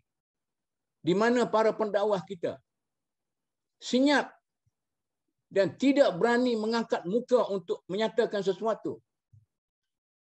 Yang beraninya ialah mereka sanggup berkelahi sama sendiri, berbalah tentang masalah usolli, berbalah tentang kunut, berbalah tentang berapa rakaat mesti kita lakukan pada bulan Ramadan, 20 ke berapa belas dan sebagainya. Di mana mereka ini? Politik hanya satu sektor yang kecil dalam negara. Walaupun kita tidak mempunyai kekuatan ekonomi dan sebagainya, tetapi kekuatan yang boleh membawa kita kepada keredaan Allah kalau ada kebangkitan daripada para ulama dan para pendakwah yang sebenar. Jangan kita masuk kira yang para ulama yang mencari populariti, pendakwah yang mencari kedudukan dan sebagainya. Tetapi ulama-ulama yang tidak mencari hal sesuatu itu, di mana mereka itu? Tidak ramai orang yang berani bercakap. Kerana saya pun tidak tahu bagaimana ini terjadi dalam masyarakat dan negara kita. Oleh kerana itu adalah menjadi tanggungjawab kita, mereka yang dianggap sebagai para pemimpin pertubuhan Islam, Persatuan Ulama, ABIM, Yadim, JAKIM, Mufti, jabatan-jabatan agama, para ulama, ahli dewan fatwa dan sebagainya. Di mana mereka ini? Membiarkan keadaan. Kalau kita membiarkan keadaan, Quran telah menyatakan dengan jelas bahawa bala Tuhan itu tidak akan diturunkan kepada orang jahat semata-mata, tetapi akan diturunkan kepada semua sekali, termasuk orang-orang yang baik yang cuba membaiki tetapi tidak mencapai kedudukannya. Oleh kerana itu, kita perlu satu gerakan yang solid di kalangan kita yang tidak lagi menghabiskan masa untuk menerjah orang itu, menuduh orang ini, menghabiskan masa untuk mengatakan orang ini jahat, mengatakan orang ini Fir'aun, mengatakan orang ini rasuah, mengatakan orang ini sebagainya. Tetapi para ulama dan pendakwah yang berkewajipan untuk mentaslihkan, mengislahkan keadaan ini, bukan lagi untuk menuduh masing-masing. Cik Arun ni ulama ke Cik Arun? Biasa itu. Okey. Buruh kasar saja. Kalau Cik Arun ini seorang ulama, bukan saya anggap Cik Arun ni orang ulama, pemimpin pertubuhan ulama dan sebagainya, apa Cik Arun nak buat? Okay. Saya tidak bercakap banyak tentang bagaimana gelagat pertubuhan-pertubuhan agama kita, pertubuhan dakwah kita, pertubuhan ilmuwan kita, pertubuhan apa semua kita. Di mana mereka itu? Mereka itu lebih teruk daripada para ahli korporat yang hanya menunggu untuk mencari keuntungan selepas daripada pilihan raya akan datang. Kalau saya bercakap, ada kemungkinan yang menang dalam pilihan raya nanti ialah orang yang saya kutuk pada hari ini, maka peluang saya untuk berniaga habis dan korporat saya akan hancur. Ini yang terjadi kepada para ulama dan para pendakwah kita. Adalah seorang dua yang begitu lantang dan sebagainya. Tetapi tak cukup kalau kita banding dalam menu sama seperti Datuk seorang tu tidak ada. Cik Arun, jangan biarkan saya semangat pergi kursi-kursi katakan. Okey, kita tahu masalah kita. Kita tahu tak cara penyelesaian kita? Cara penyelesaiannya. Kita tahu masalah kita sekarang. Dan kita tahu tak cara penyelesaiannya? Saya kata Encik Aaron macam ni. Sekarang ini kita jangan lagi mengharapkan orang politik akan membaiki labu yang telah rusak. Kerana labu ini tidak akan jadi baik kecuali faktor lain. Ekosistem politik sudah habis rusak, maka jangan mengharapkan orang politik membaiki apa yang mereka itu duduki sekarang. Rumah mereka itu telah rusak, maka jangan mengharapkan mereka membaiki kerana mereka itu berada dalam rumah itu. Kita memerlukan unsur lain. Unsur lain itu ialah ulama, unsur lain itu ialah pendakwah, unsur lain itu ialah mufti, unsur lain itu ialah qadi, hakim mahkamah syariah dan segala orang yang berpengaruh dalam masyarakat. Mereka patut bangkit memberi nasihat kepada orang politik kita. Bukan untuk mengutuk orang politik. Memberi nasihat. Bukan associate dengan orang yang kutuk politik. Memberi nasihat kepada mereka. Jadilah leader yang betul-betul memperjuangkan keagungan Islam dengan cara memberi nasihat kepada semua orang. Bukan mengutuk setengah orang yang ada di hadapan mereka itu. Jadi kita hari ini sudah melencong Encik Sharon, melencong daripada nak bincangkan mana apakah ini ada strategi ataupun daripada UMNO, tetapi apa yang sebenarnya itu yang sangat menyedihkan. Itu sangat menyedihkan. Persoalannya kalau kita masuk politik, kalau dikatakan berdakwah melalui jalur politik dan berpolitik melalui jalur dakwah. Cik Aaron, bukan maksud saya masuk politik berdakwah dalam politik. Masuk politik berdakwah dalam politik menyebabkan kita akan dijangkuti oleh kemang-kemang puru dalam politik itu. Dalam politik itu ada macam-macam kuman. Orang politik itu sudah merupakan orang yang tak perlu divaksin lagi. Dia duduk dalam kurungan itu. Orang di luar ini perlu membina rumah lain untuk orang-orang politik baru.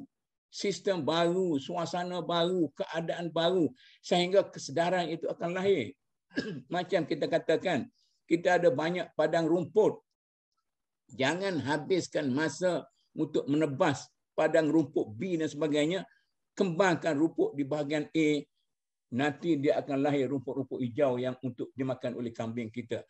Dan oleh kerana itu, pada suatu hari padang B akan menjadi ragut yang baik kerana sudah bersih daripada kerana telah dibersihkan oleh zaman. Sebagaimana zaman mengotorkan mereka itu, maka zaman juga akan membersihkan mereka itu. Al-Islam yujaddid nafsahu fi qulubil mu'minin. Islam itu akan memperbaharui dirinya dalam hati setiap orang Islam. Kalau kita tidur sekalipun, asalkan kita tidak positif membuat kejahatan, Islam akan membangkitkan kita kembali. Bagi saya syarah ni Cik Aaron. Bagus idea Datuk tu, kan? Ya, sekarang ini Cik Aaron, cuba Cik Aaron perhatikan.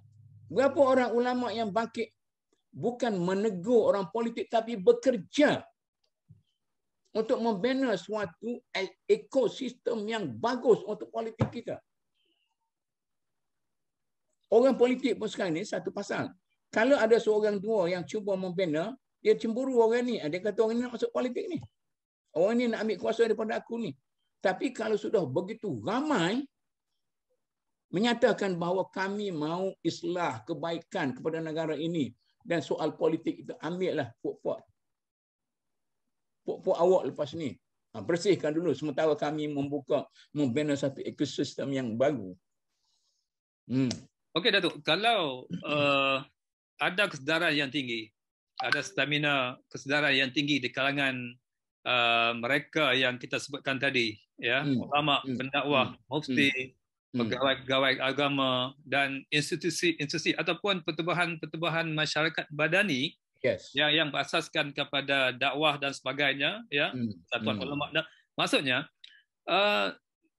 kita merasakan bahawa akan wujudnya satu kekuatan, ya.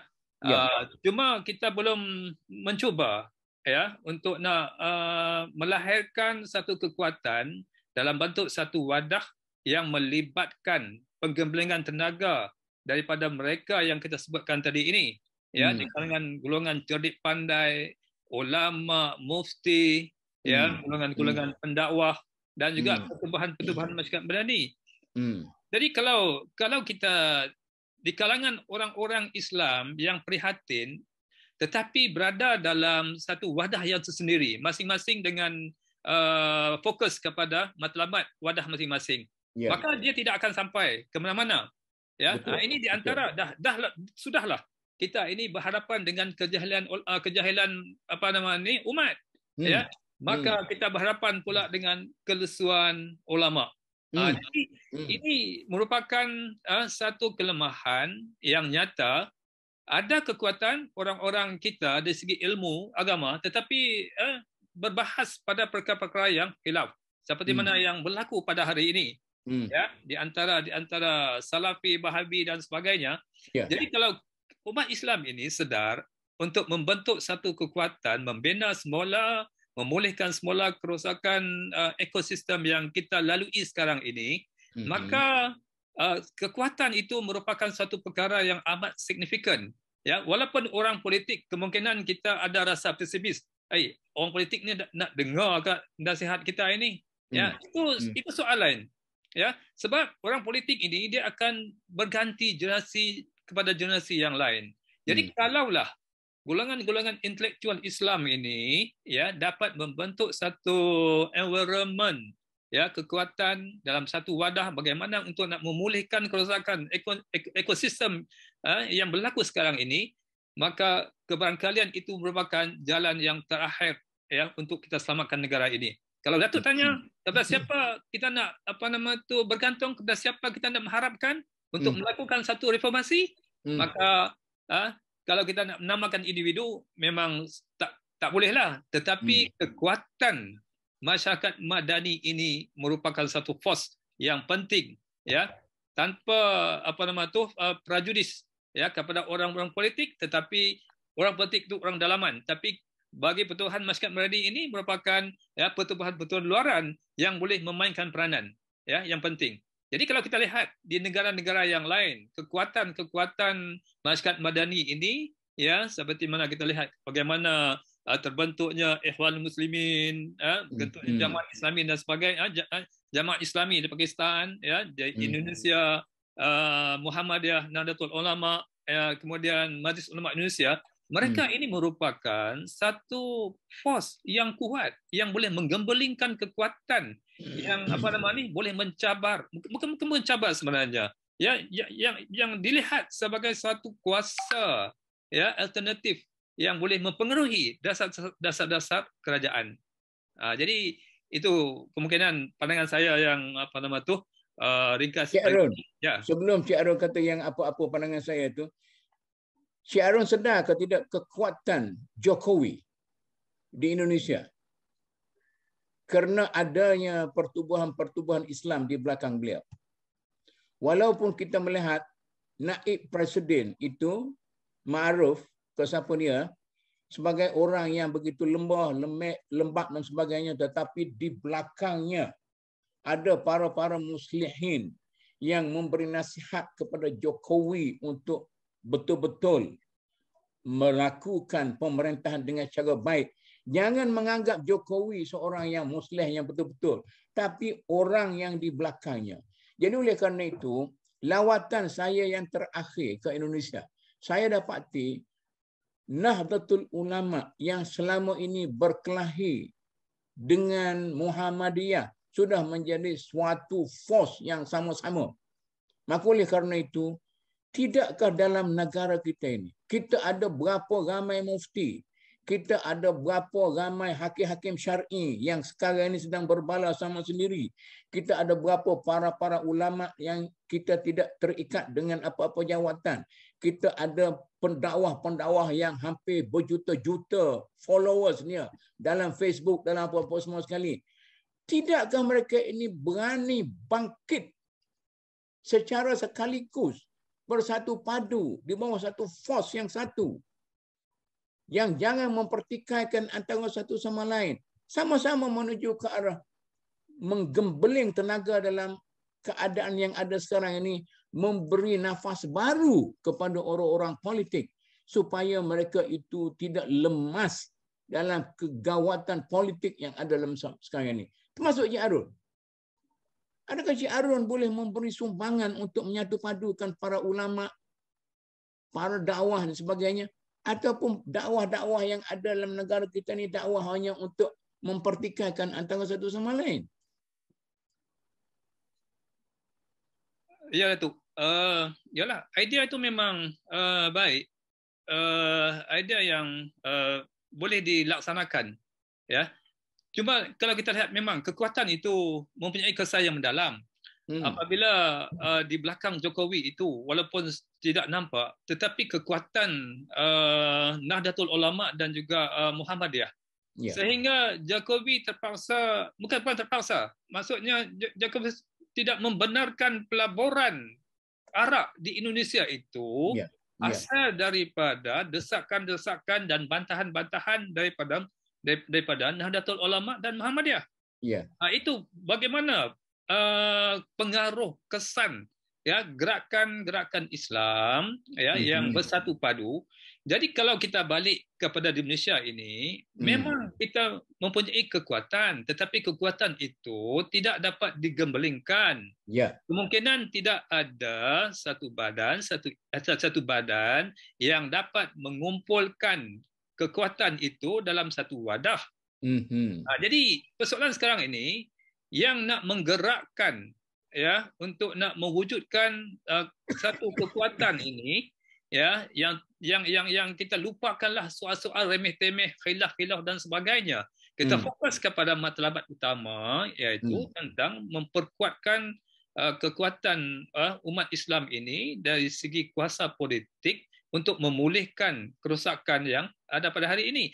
Cuma yang berlaku di Malaysia ini, kalau di Indonesia dia hanya 3 sahaja dia boleh bergabung di antara Muhammadiyah dengan Nahdlatul Ulama dan juga Majlis Ulama Indonesia, itu 3, lebih kurang 3 saja. Tetapi kita di Malaysia ini kemungkinan banyak, tetapi kita melihat adanya keikhlasan di kalangan pertubuhan masyarakat madani kita ini yang terdiri daripada golongan agamawan lah, ini istilah yang digunakan ini ya. Cuma bagaimana kita dapat menggembeling, membentuk satu kekuatan ya secara maksudnya jama'i ya untuk berhadapan dengan kerosakan sistem.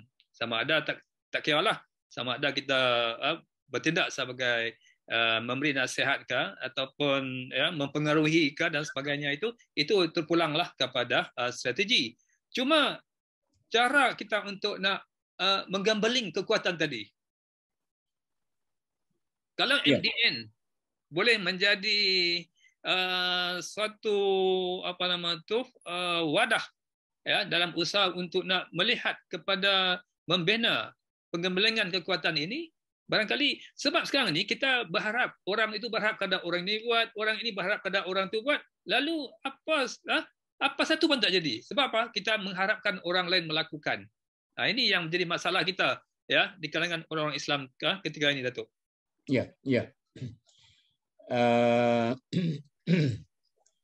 Adakah orang yang nak bagi pandangan? Kita ada 12 participant. Tapi seorang pun tidak mengangkat muka untuk memberi pandangan. Tak apa, Datuk jemputlah Prof Yusuf ada tu. Mana? Prof Yusuf ada, Encik Alim Dewan Melayu pun ada. Ya. Saya persilakan siapa saja yang akan memberi pandangan. Cik Nordin pun ada, Puan Zaimah, Nadia. Saya tidak mahu lagi menawarkan air liur saya dengan menjemput siapa-siapa, tetapi jemputan itu tidak disahut dengan baik. Jadi saya menawarkan siapa yang nak bercakap, cakap. Siapa nak bercakap, nak suruh saya jemput, dia tunjuk muka dia. Okey, Cik Nordin dah buka dah on. Nordin Yunus. Cik Nordin dah on dah. Okey, sila Cik Nordin. Nak cakap. Dia dah tutup. Jadi inilah masalah orang kita. Menggambarkan bagaimana masyarakat Melayu Islam dalam negara kita sekarang ini sudah merupakan masyarakat yang pleasant, yang menyerah diri, yang mengatakan bahawa terserah kepada keadaanlah kita boleh menerima. Akhirnya kita sedang sekarang ini diasuh oleh orang lain supaya menerima nilai-nilai yang mengatakan bahawa orang lain lebih baik daripada kita, dan kalau diserahkan kepimpinan dalam negara ini kepada orang lain, maka mereka itu mempunyai kelebihan dalam menentukan budaya, kelebihan dalam memajukan ekonomi, kelebihan dalam memajukan adat istiadat dan sebagainya, dan kita akan hanya berbalas sama sendiri yang dikatakan oleh Islam sebagai buih yang tidak mempunyai pengaruh yang lama, yang akan hilang apabila naiknya matahari pagi. Macam mana Cik Arun? Tak ada orang nak cakap, kita cakap dua lah Cik Arun. Tak apa lah. Jadi sekarang ini kita balik kepada tajuk asal kita. Kita balik pada tajuk asal, iaitu ke mana akhirnya ataupun sampai ke mana UMNO akan bergerak solo, dan apakah strategi UMNO bergerak solo ini yang pada anggapan kita boleh menyebabkan mereka berjaya di Johor, akan diteruskan juga sehingga keseronokan menang itu telah merasuk mereka untuk terus menjadi sebuah parti yang solo, dan akhirnya akan berhadapan dengan vacuum dan kekosongan yang akan menjerumuskan mereka itu sendiri ke dalam lubang yang dalam dan tidak lagi mampu untuk keluar daripada itu. Maka pada waktu itu UMNO pun gagal, PAS pun gagal, Tun Mahathir pun gagal, Anwar Ibrahim pun gagal, dan force yang ketiga, iaitu yang dipimpin oleh para ulama, pendakwah dan sebagainya pun gagal. Maka Tuhan mengatakan, kalau kamu semua gagal, maka saya akan gantikan kamu semua dengan orang yang luar daripada kamu, yang mungkin boleh membimbing, membina negara ini lebih baik daripada kamu. Itu yang terjadi, dan ini yang saya takutkan untuk terjadi kepada kita dalam negara ini. Okey, Datuk, Cik Alim dah on kamera. Silakan Cik Alim. Assalamualaikum. Ya, Waalaikumsalam warahmatullahi. Datuk. Ya.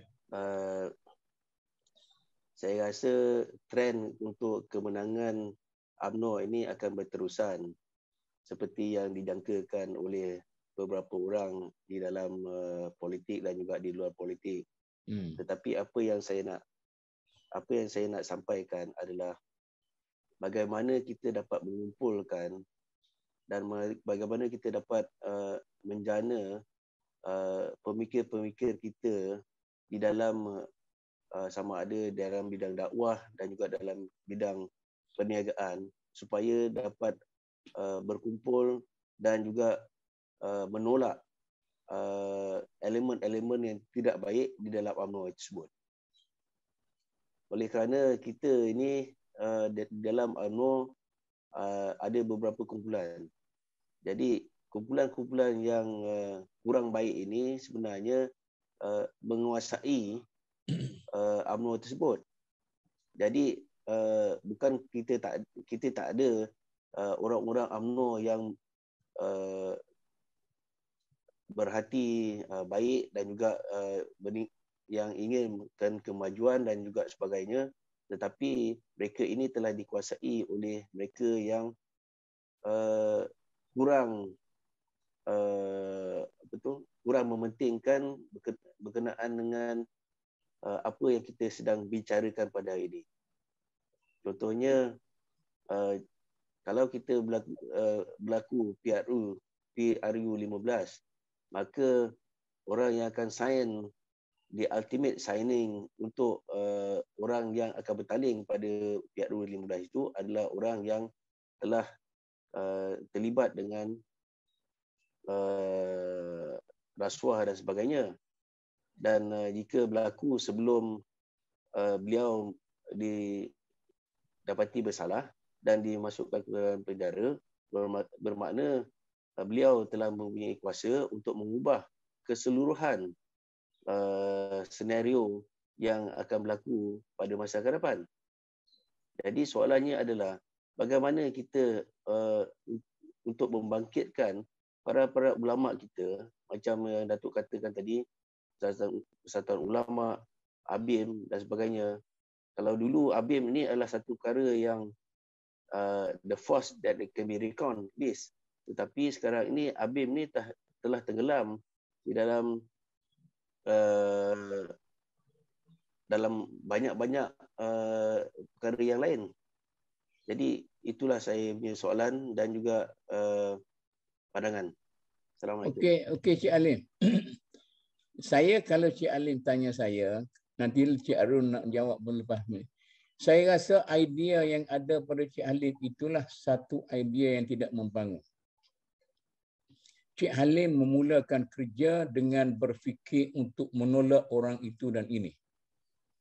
Maka kita akan habis masa menolak orang itu dan orang ini, dan suatu kerja yang tidak sepatutnya kita beri masa untuk itu. Saya mencadangkan tadi, UMNO sekarang ibarat satu bejana, satu wadah, satu bekas yang dipenuhi oleh air mustakmal, air mutanajis yang tidak boleh dibuat wuduk, macam-macam kesalahan. Kalau Cik Alim, kalau saya orang UMNO, saya tidak akan mengatakan bahawa para pemimpin saya itu orang yang jahat. Tetapi saya akan mengatakan para pemimpin saya itu orang yang malang kerana terpaksa memikul kejahatan masyarakat yang bertimbun-timbun dari masa ke semasa.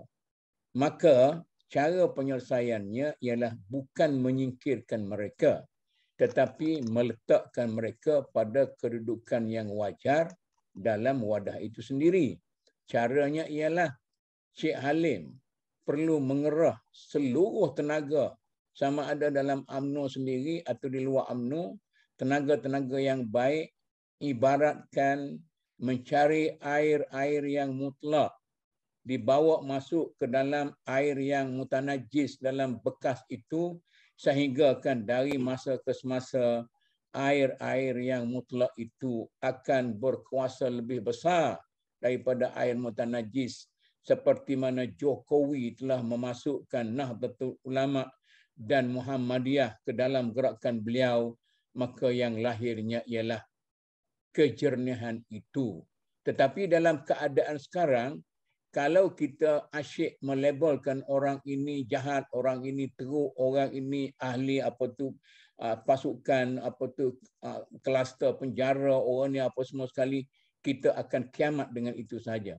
Oleh kerana itu saya cadang kepada Cik Alim, kumpullah kekuatan daripada dalam UMNO sendiri dan daripada luar UMNO supaya beramai-ramai membersihkan UMNO itu ibarat air-air yang mutlak telah dibersihkan telah membersihkan air mustakmal dengan mengekalkan air itu dalam bejana yang lama dan tidak mencurahkan air itu sebagaimana kita telah mencurahkan pada pilihan raya tahun 16.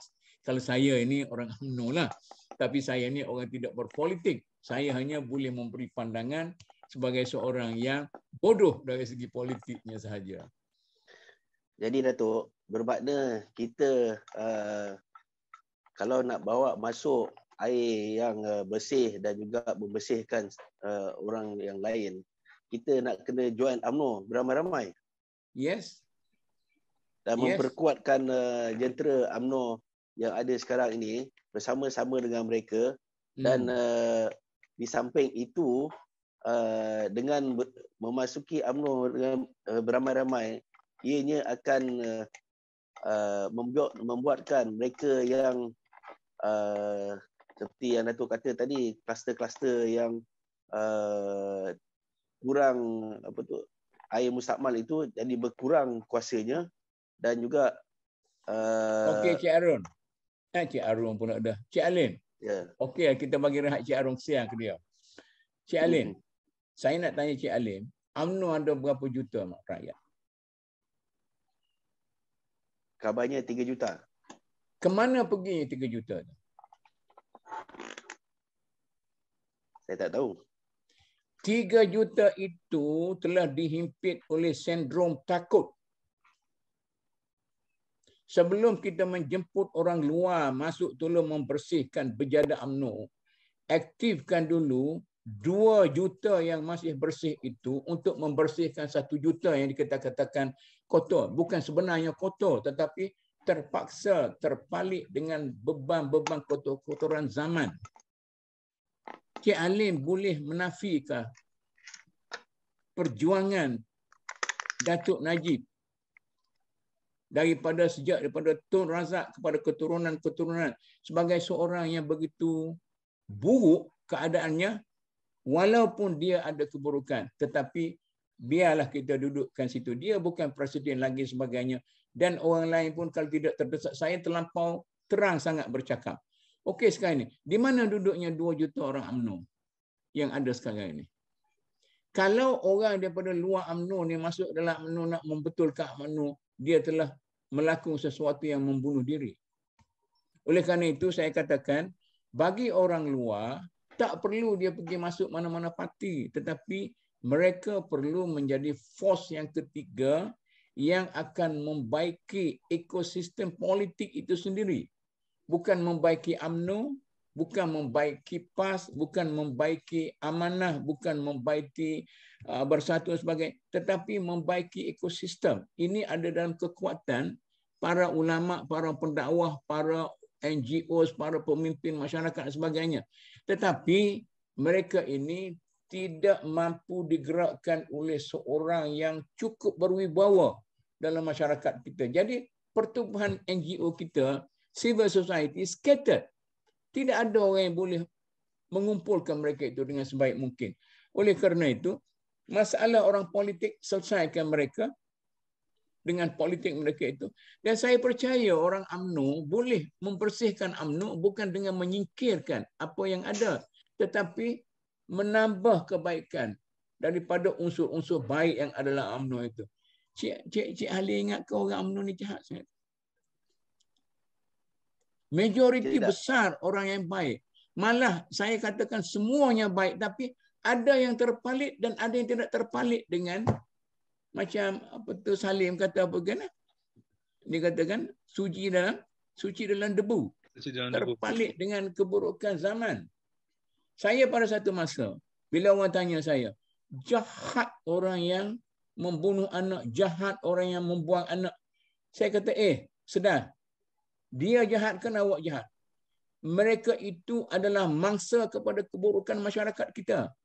Bukan orang yang jahat dalam masyarakat. Tengok baru ni. Yang budak perempuan remaja itu membunuh anak yang lahir daripada dia. Kerana dendam kepada perogol yang merogol dia sehingga menjadikan anak itu lahir dalam perut dia. Jadi siapa yang jahat? Masyarakat jahat. Mengapa masyarakat tidak boleh kontrol sampai berlaku hal-hal seperti ini? Ini yang menjadi masalah dalam masyarakat kita, Cik Alim. Orang hanya sanggup membuntut siapa saja menjadi lintah, menjadi pacat untuk menumpang menghisap darah. Yang menjadi beratnya ialah para pemimpin yang terpaksa memikul segala keperluan orang mengikutnya. Cik Alim tahu ke kalau anda sudah begitu tua dan tidak lagi patut menjadi pemimpin, tergamuk Cik Ali nak minta, saya hantar saya menjadi duta lah ke mana-mana, ke Eropah ke mana. Boleh macam tu? Siapa yang tak betul sebenarnya? Tak boleh. Siapa dia yang tak betul sebenarnya? Belum dia dan. Sikit sekali, hantar saya jadi duta. Barulah saya diam. Jadi inilah benar-benar yang memberatkan. Oleh kerana itu, kita jangan menumpukan dosa itu kepada orang tertentu saja. Dosa sepenuhnya kerana yang majoriti besar orang yang bersih itu tidak bergerak membersihkan yang dikatakan rumah kita yang kotor itu. Sorry Cik Alim, ini pendapat saya jelah.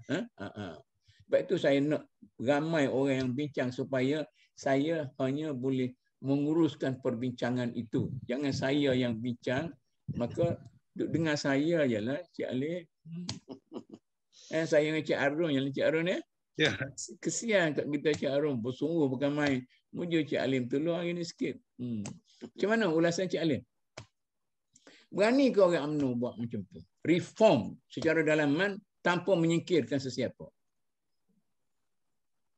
saya rasa ramai orang UMNO memang ingin berubah, tetapi struktur UMNO itu sendiri tidak membantu perubahan tersebut. Contohnya, kalau kalau dah jadi ketua bahagian, bermakna beliau berkuasa terhadap anak-anak buahnya, dan juga tetapi apabila pemilihan yang akan datang ini yang akan dibuat oleh lebih kurang 60,000 orang pengundi di dalam UMNO, saya rasa ini akan memberi sedikit perubahan kepada perubahan terhadap pemilihan di dalam UMNO. Cuma sama ada orang-orang yang berada di atas sana, sama ada mereka ini berani untuk bertanding atau tidak, atau terus membenarkan siapa-siapa yang telah berada di puncaknya untuk meneruskan kepimpinan, dan tidak ada yang mencabar mereka. Jadi perkara tersebut akan kembali seperti biasa saja sehinggalah pemilihan UMNO yang akan datang. Mungkin boleh, saya tak nak campur dalam parti-parti orang lain kan. Tetapi saya rasa cuba kita baca sejarah Nabi Sulaiman dan jin. Nabi Sulaiman telah mati sejak berapa ratus tahun yang lalu. Tetapi jin-jin itu kerana takut sangat kepada Nabi Sulaiman, tetap meneruskan kerja-kerja yang diarahkan dan tidak perlu dan tidak takut untuk membantah. Bukan saya suruh membantah secara dalaman. Jadi hanya yang boleh menyedarkan para jin itu ialah seekor anai-anai. Jadi Nabi Sulaiman dalam memonitorkan kerja-kerja jin itu, dia bertungkat dengan tungkat Nabi Sulaiman itu.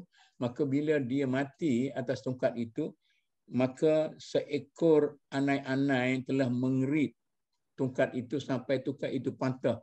Maka mayat Nabi Sulaiman baru tersungkur, dan barulah jin itu sedar bahawa orang yang kita takuti selama ini sebenarnya sudah menjadi mayat sejak berapa lama. Jadi oleh kerana itu, tak perlu lagi kita memusuhi para pemimpin yang dikatakan oleh orang sebagai pemimpin yang kotor, yang begian. Hanya yang perlu ialah kita cergah sesama kita, lupakan mereka yang sedang memegang kuasa di cawangan. Lupakan mereka yang memegang kuasa di bahagian. Lupakan semua sekali, dan kita bina berasaskan kepada kebersihan kita sendiri. Idza jaa nasrullahi wal fath wa ra'aitan nas yadkhul. Tak payah kita kelahi dalam politik sampai kepada. Jadi contohnya, saya bukan nak puji Tun Mahathir ni. Bila Tun Mahathir berhenti daripada presiden, maksudnya satu ruang yang telah dibuka oleh seorang presiden yang cukup berkuasa diserahkan balik kepada parti. Adakah parti pernah reform apabila berlaku kekosongan Tun Mahathir pada waktu itu? Tak reform. Parti hanya mengikut secara membabi buta, dan rakyat ramai mengekalkan struktur yang ada, dan tak payah mereka itu blame struktur itu. Artinya orang-orang parti sendiri itu merupakan orang yang tidak bermutu, bukan pemimpinnya. Kepimpinan itu macam piramid. Yang ada di puncak ini adalah gambaran kepada grassroots yang ada. Bersihkan grassroots, maka akan lahirlah orang yang berada di puncak. Maknanya sekarang ini dalam UMNO itu yang kotornya ialah grassroots level yang mengharapkan keuntungan peribadi sedikit sebanyak secara peribadi. Yang inilah yang memberatkan, yang menjadikan Anwar Ibrahim jatuh dalam UMNO. Kerana sangat melayan kehendak-kehendak para pengikut. Orang ni nak jadi menteri besar situ, orang ni nak jadi menteri besar sini, orang ni nak jadi menteri, orang nak jadi duta, maka Anwar pun lingkup. Kerana itu masalah Anwar pada waktu itu, pada pandangan saya lah sebagai orang di tepi jalan. Dan saya rasa hal-hal seperti itu boleh dilakukan kalau sekiranya ada satu golongan yang tidak menghabiskan masanya untuk menembak orang lain antara pemimpin kita, tetapi menjalankan gerakan islah di dalamnya tanpa menembak orang lain. Itu pandangan saya, Cik Alim. Maaflah kalau saya salah sebab saya tidak dalam organisasi.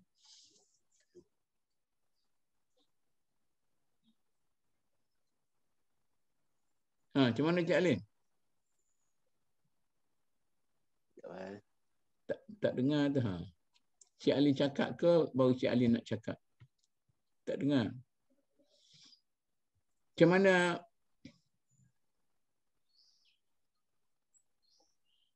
Cik Arun? Ya. Macam mana kita ni? Ya, memang idea terjadi begitulah sebenarnya dalam konteks perubahan, transform. Ya. Cik Arun. Ya. Cik Arun ingat ke orang-orang ulama kita dan para pendakwah kita sanggup memikul idea tajdid ini atau masing-masing melepaskan kepala sendiri? Saya rasa mereka melepaskan kepala sendiri yes, saja. Betul, Cik Alim. Orang parti tak payah rasa bersalah sangat. Walaupun kena kutuk, kena caci dan sebagainya. Kerana orang yang mengutuk itu sendiri adalah orang-orang yang lemah dalam perjuangan masyarakat. Hanya tahu menyentuh kutuk orang lain dan sebagainya secara cara curi. Tetapi mereka lemah untuk membersihkan masyarakat mereka sendiri. Betul, saya sokong Cik Alim.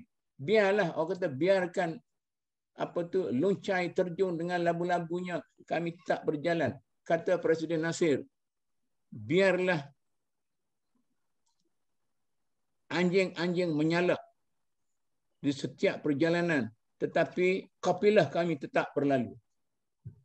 Jadi kalau ini hasrat yang dikandung oleh mana-mana parti politik lah, UMNO ke PAS ke apapun sekali, alhamdulillah mereka akan dapat membersihkan diri dan akan lebih baik daripada pengkritik-pengkritik di luar yang hanya menjadi tukang salak yang mengkritik orang daripada dalam parti dan sebagainya. Dan alhamdulillah satu masa mereka dapat melihat bahawa perjuangan sebenar ada pada diri orang yang mereka kutuk. Macam mana tu? Macam mana tu?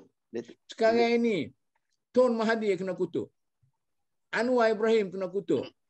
Najib kena kutuk. Mak Sabu kena tutup. Siapa lagi? Perdana Menteri sekarang kena kutuk. Haji Hadi kena kutuk. Sebenarnya mereka ini adalah pejuang-pejuang bangsa. Orang yang mengutuk itu adalah orang yang level yang lebih rendah daripada mereka itu. Jadi oleh kerana itu, kesalahan ada pada masyarakat, bukan kesalahan ada pada pemimpin politik. Oleh kerana itu, para pemimpin politik jangan rasa kecil hati dengan kutukan-kutukan ini kerana mereka adalah merupakan gembala-gembala kafilah yang membawa kafilah perjuangan kita ke depan. Dan biarkan anjing-anjing itu menyalak di tepi-tepi jalan dan kafilah kami tetap akan berlalu. Semangat itu kan? Ya ini mana tukang kutuk ni lebih ramai daripada tukang baiki, Cik Arun. Ya, betul. Saya setuju dengan Datuk tadi. Pasal sekarang ini di media sosial semua orang mengata dan tidak ada yang membawa pembaharuan dan juga tidak ada yang menyeru kepada pembaharuan. Kita perlu menghapuskan budaya mengata antara sesama lain, mengutuk antara sesama lain. Dalam Islam, Cik Halim, kalau kita tahu pun seorang itu berzina, maka sunat bagi kita sebagai seorang Muslim menyembunyikan kesalahan perzinaannya itu. Kerana kalau kita buka kepada masyarakat, itu merupakan bukan kutukan terhadap orang itu tetapi membuka fitnah. Okey. Cik Alim ingat sejauh mana masyarakat kita itu rusak kerana kita bawa isu liwat terhadap Anwar Ibrahim. Sehingga perkataan liwat itu tidak lagi segan disebut oleh walaupun budak-budak kecil. Sebelum itu, tidak ada orang yang sanggup menyebut kerana perkataan itu sangat kotor. Tetapi media kita, TV kita, radio kita, surat khabar kita, hari-hari membicarakan tentang liwat dan menyifatkan liwat itu, air mani itu, sehingga perkara itu menjadi biasa. Kemudian kita membincangkan masalah LGBT, masalah macam-macam lagi. Jadi sekarang ini sudah menjadi biasa. Maka adalah menjadi kewajipan kepada para ulama pendakwah membersihkan balik masyarakat kita itu daripada keburukan perbelahan orang politik. Dan orang politik itu, tidak semua mereka itu tak bagus. Bagi saya, mereka itu adalah pejuang bangsa kita. Sepatutnya masyarakat kita memberi kredit kepada mereka itu dan mendukung mereka itu ke arah melakukan sesuatu yang baik. Tidakkah para pemimpin kita berkelahi kerana orang bawah mengadu domba? Ya. Diadu domba oleh para pengikut.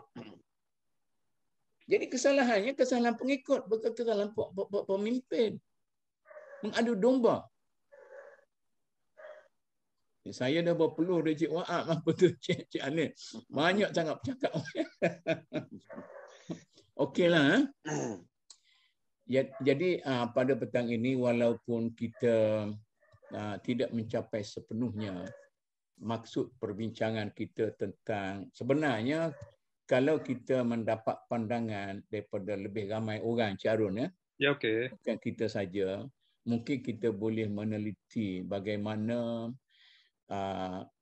boleh cuba faham apakah ini adalah satu taktik sementara ataupun satu strategi perjuangan yang bagi saya, kalau ini taktik adalah sesuatu yang betul. Tetapi kalau ini strategi jangka panjang, maka inilah suatu strategi yang salah, Cik Arun. Mungkin kita boleh setujulah, saya, Cik Arun dan Cik Alim yang berbincang pada hari ini, dan saya minta maaflah kepada para penonton yang kita katakan wama alaina wama alaika illal balau. Kita hanya menyampaikan idea kita setakat yang kita mampu. Mudah-mudahan kita boleh menggerakkan sesuatu. Itu sajalah yang dapat kita. Rabbana wala tuhammilna ma la taqata lana bih. Jadi yang kita tak mampu untuk melakukan dalam masyarakat ini, kita minta ampun kepada Allah Subhanahu Wa Taala. Mudah-mudahan ada orang yang boleh melakukan sesuatu yang lebih besar daripada apa yang kita sedang lakukan.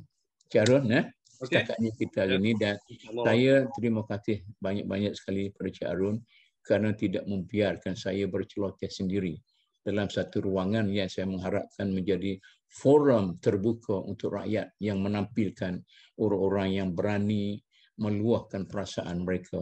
Sebab kalau kita perhatikan dalam WhatsApp group di mana-mana saja, termasuk WhatsApp group MDN sendiri, mereka begitu berani mempertikaikan orang itu, orang ini, rupa-rupanya mereka hanya berani berkelahi sama sendiri dan tidak berani untuk memberi pandangan dari lubuk hati mereka itu kepada masyarakat dan para pemimpin kita.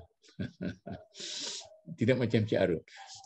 Wabillahi taufiq. Wassalamualaikum warahmatullahi wabarakatuh. Waalaikumsalam warahmatullahi wabarakatuh.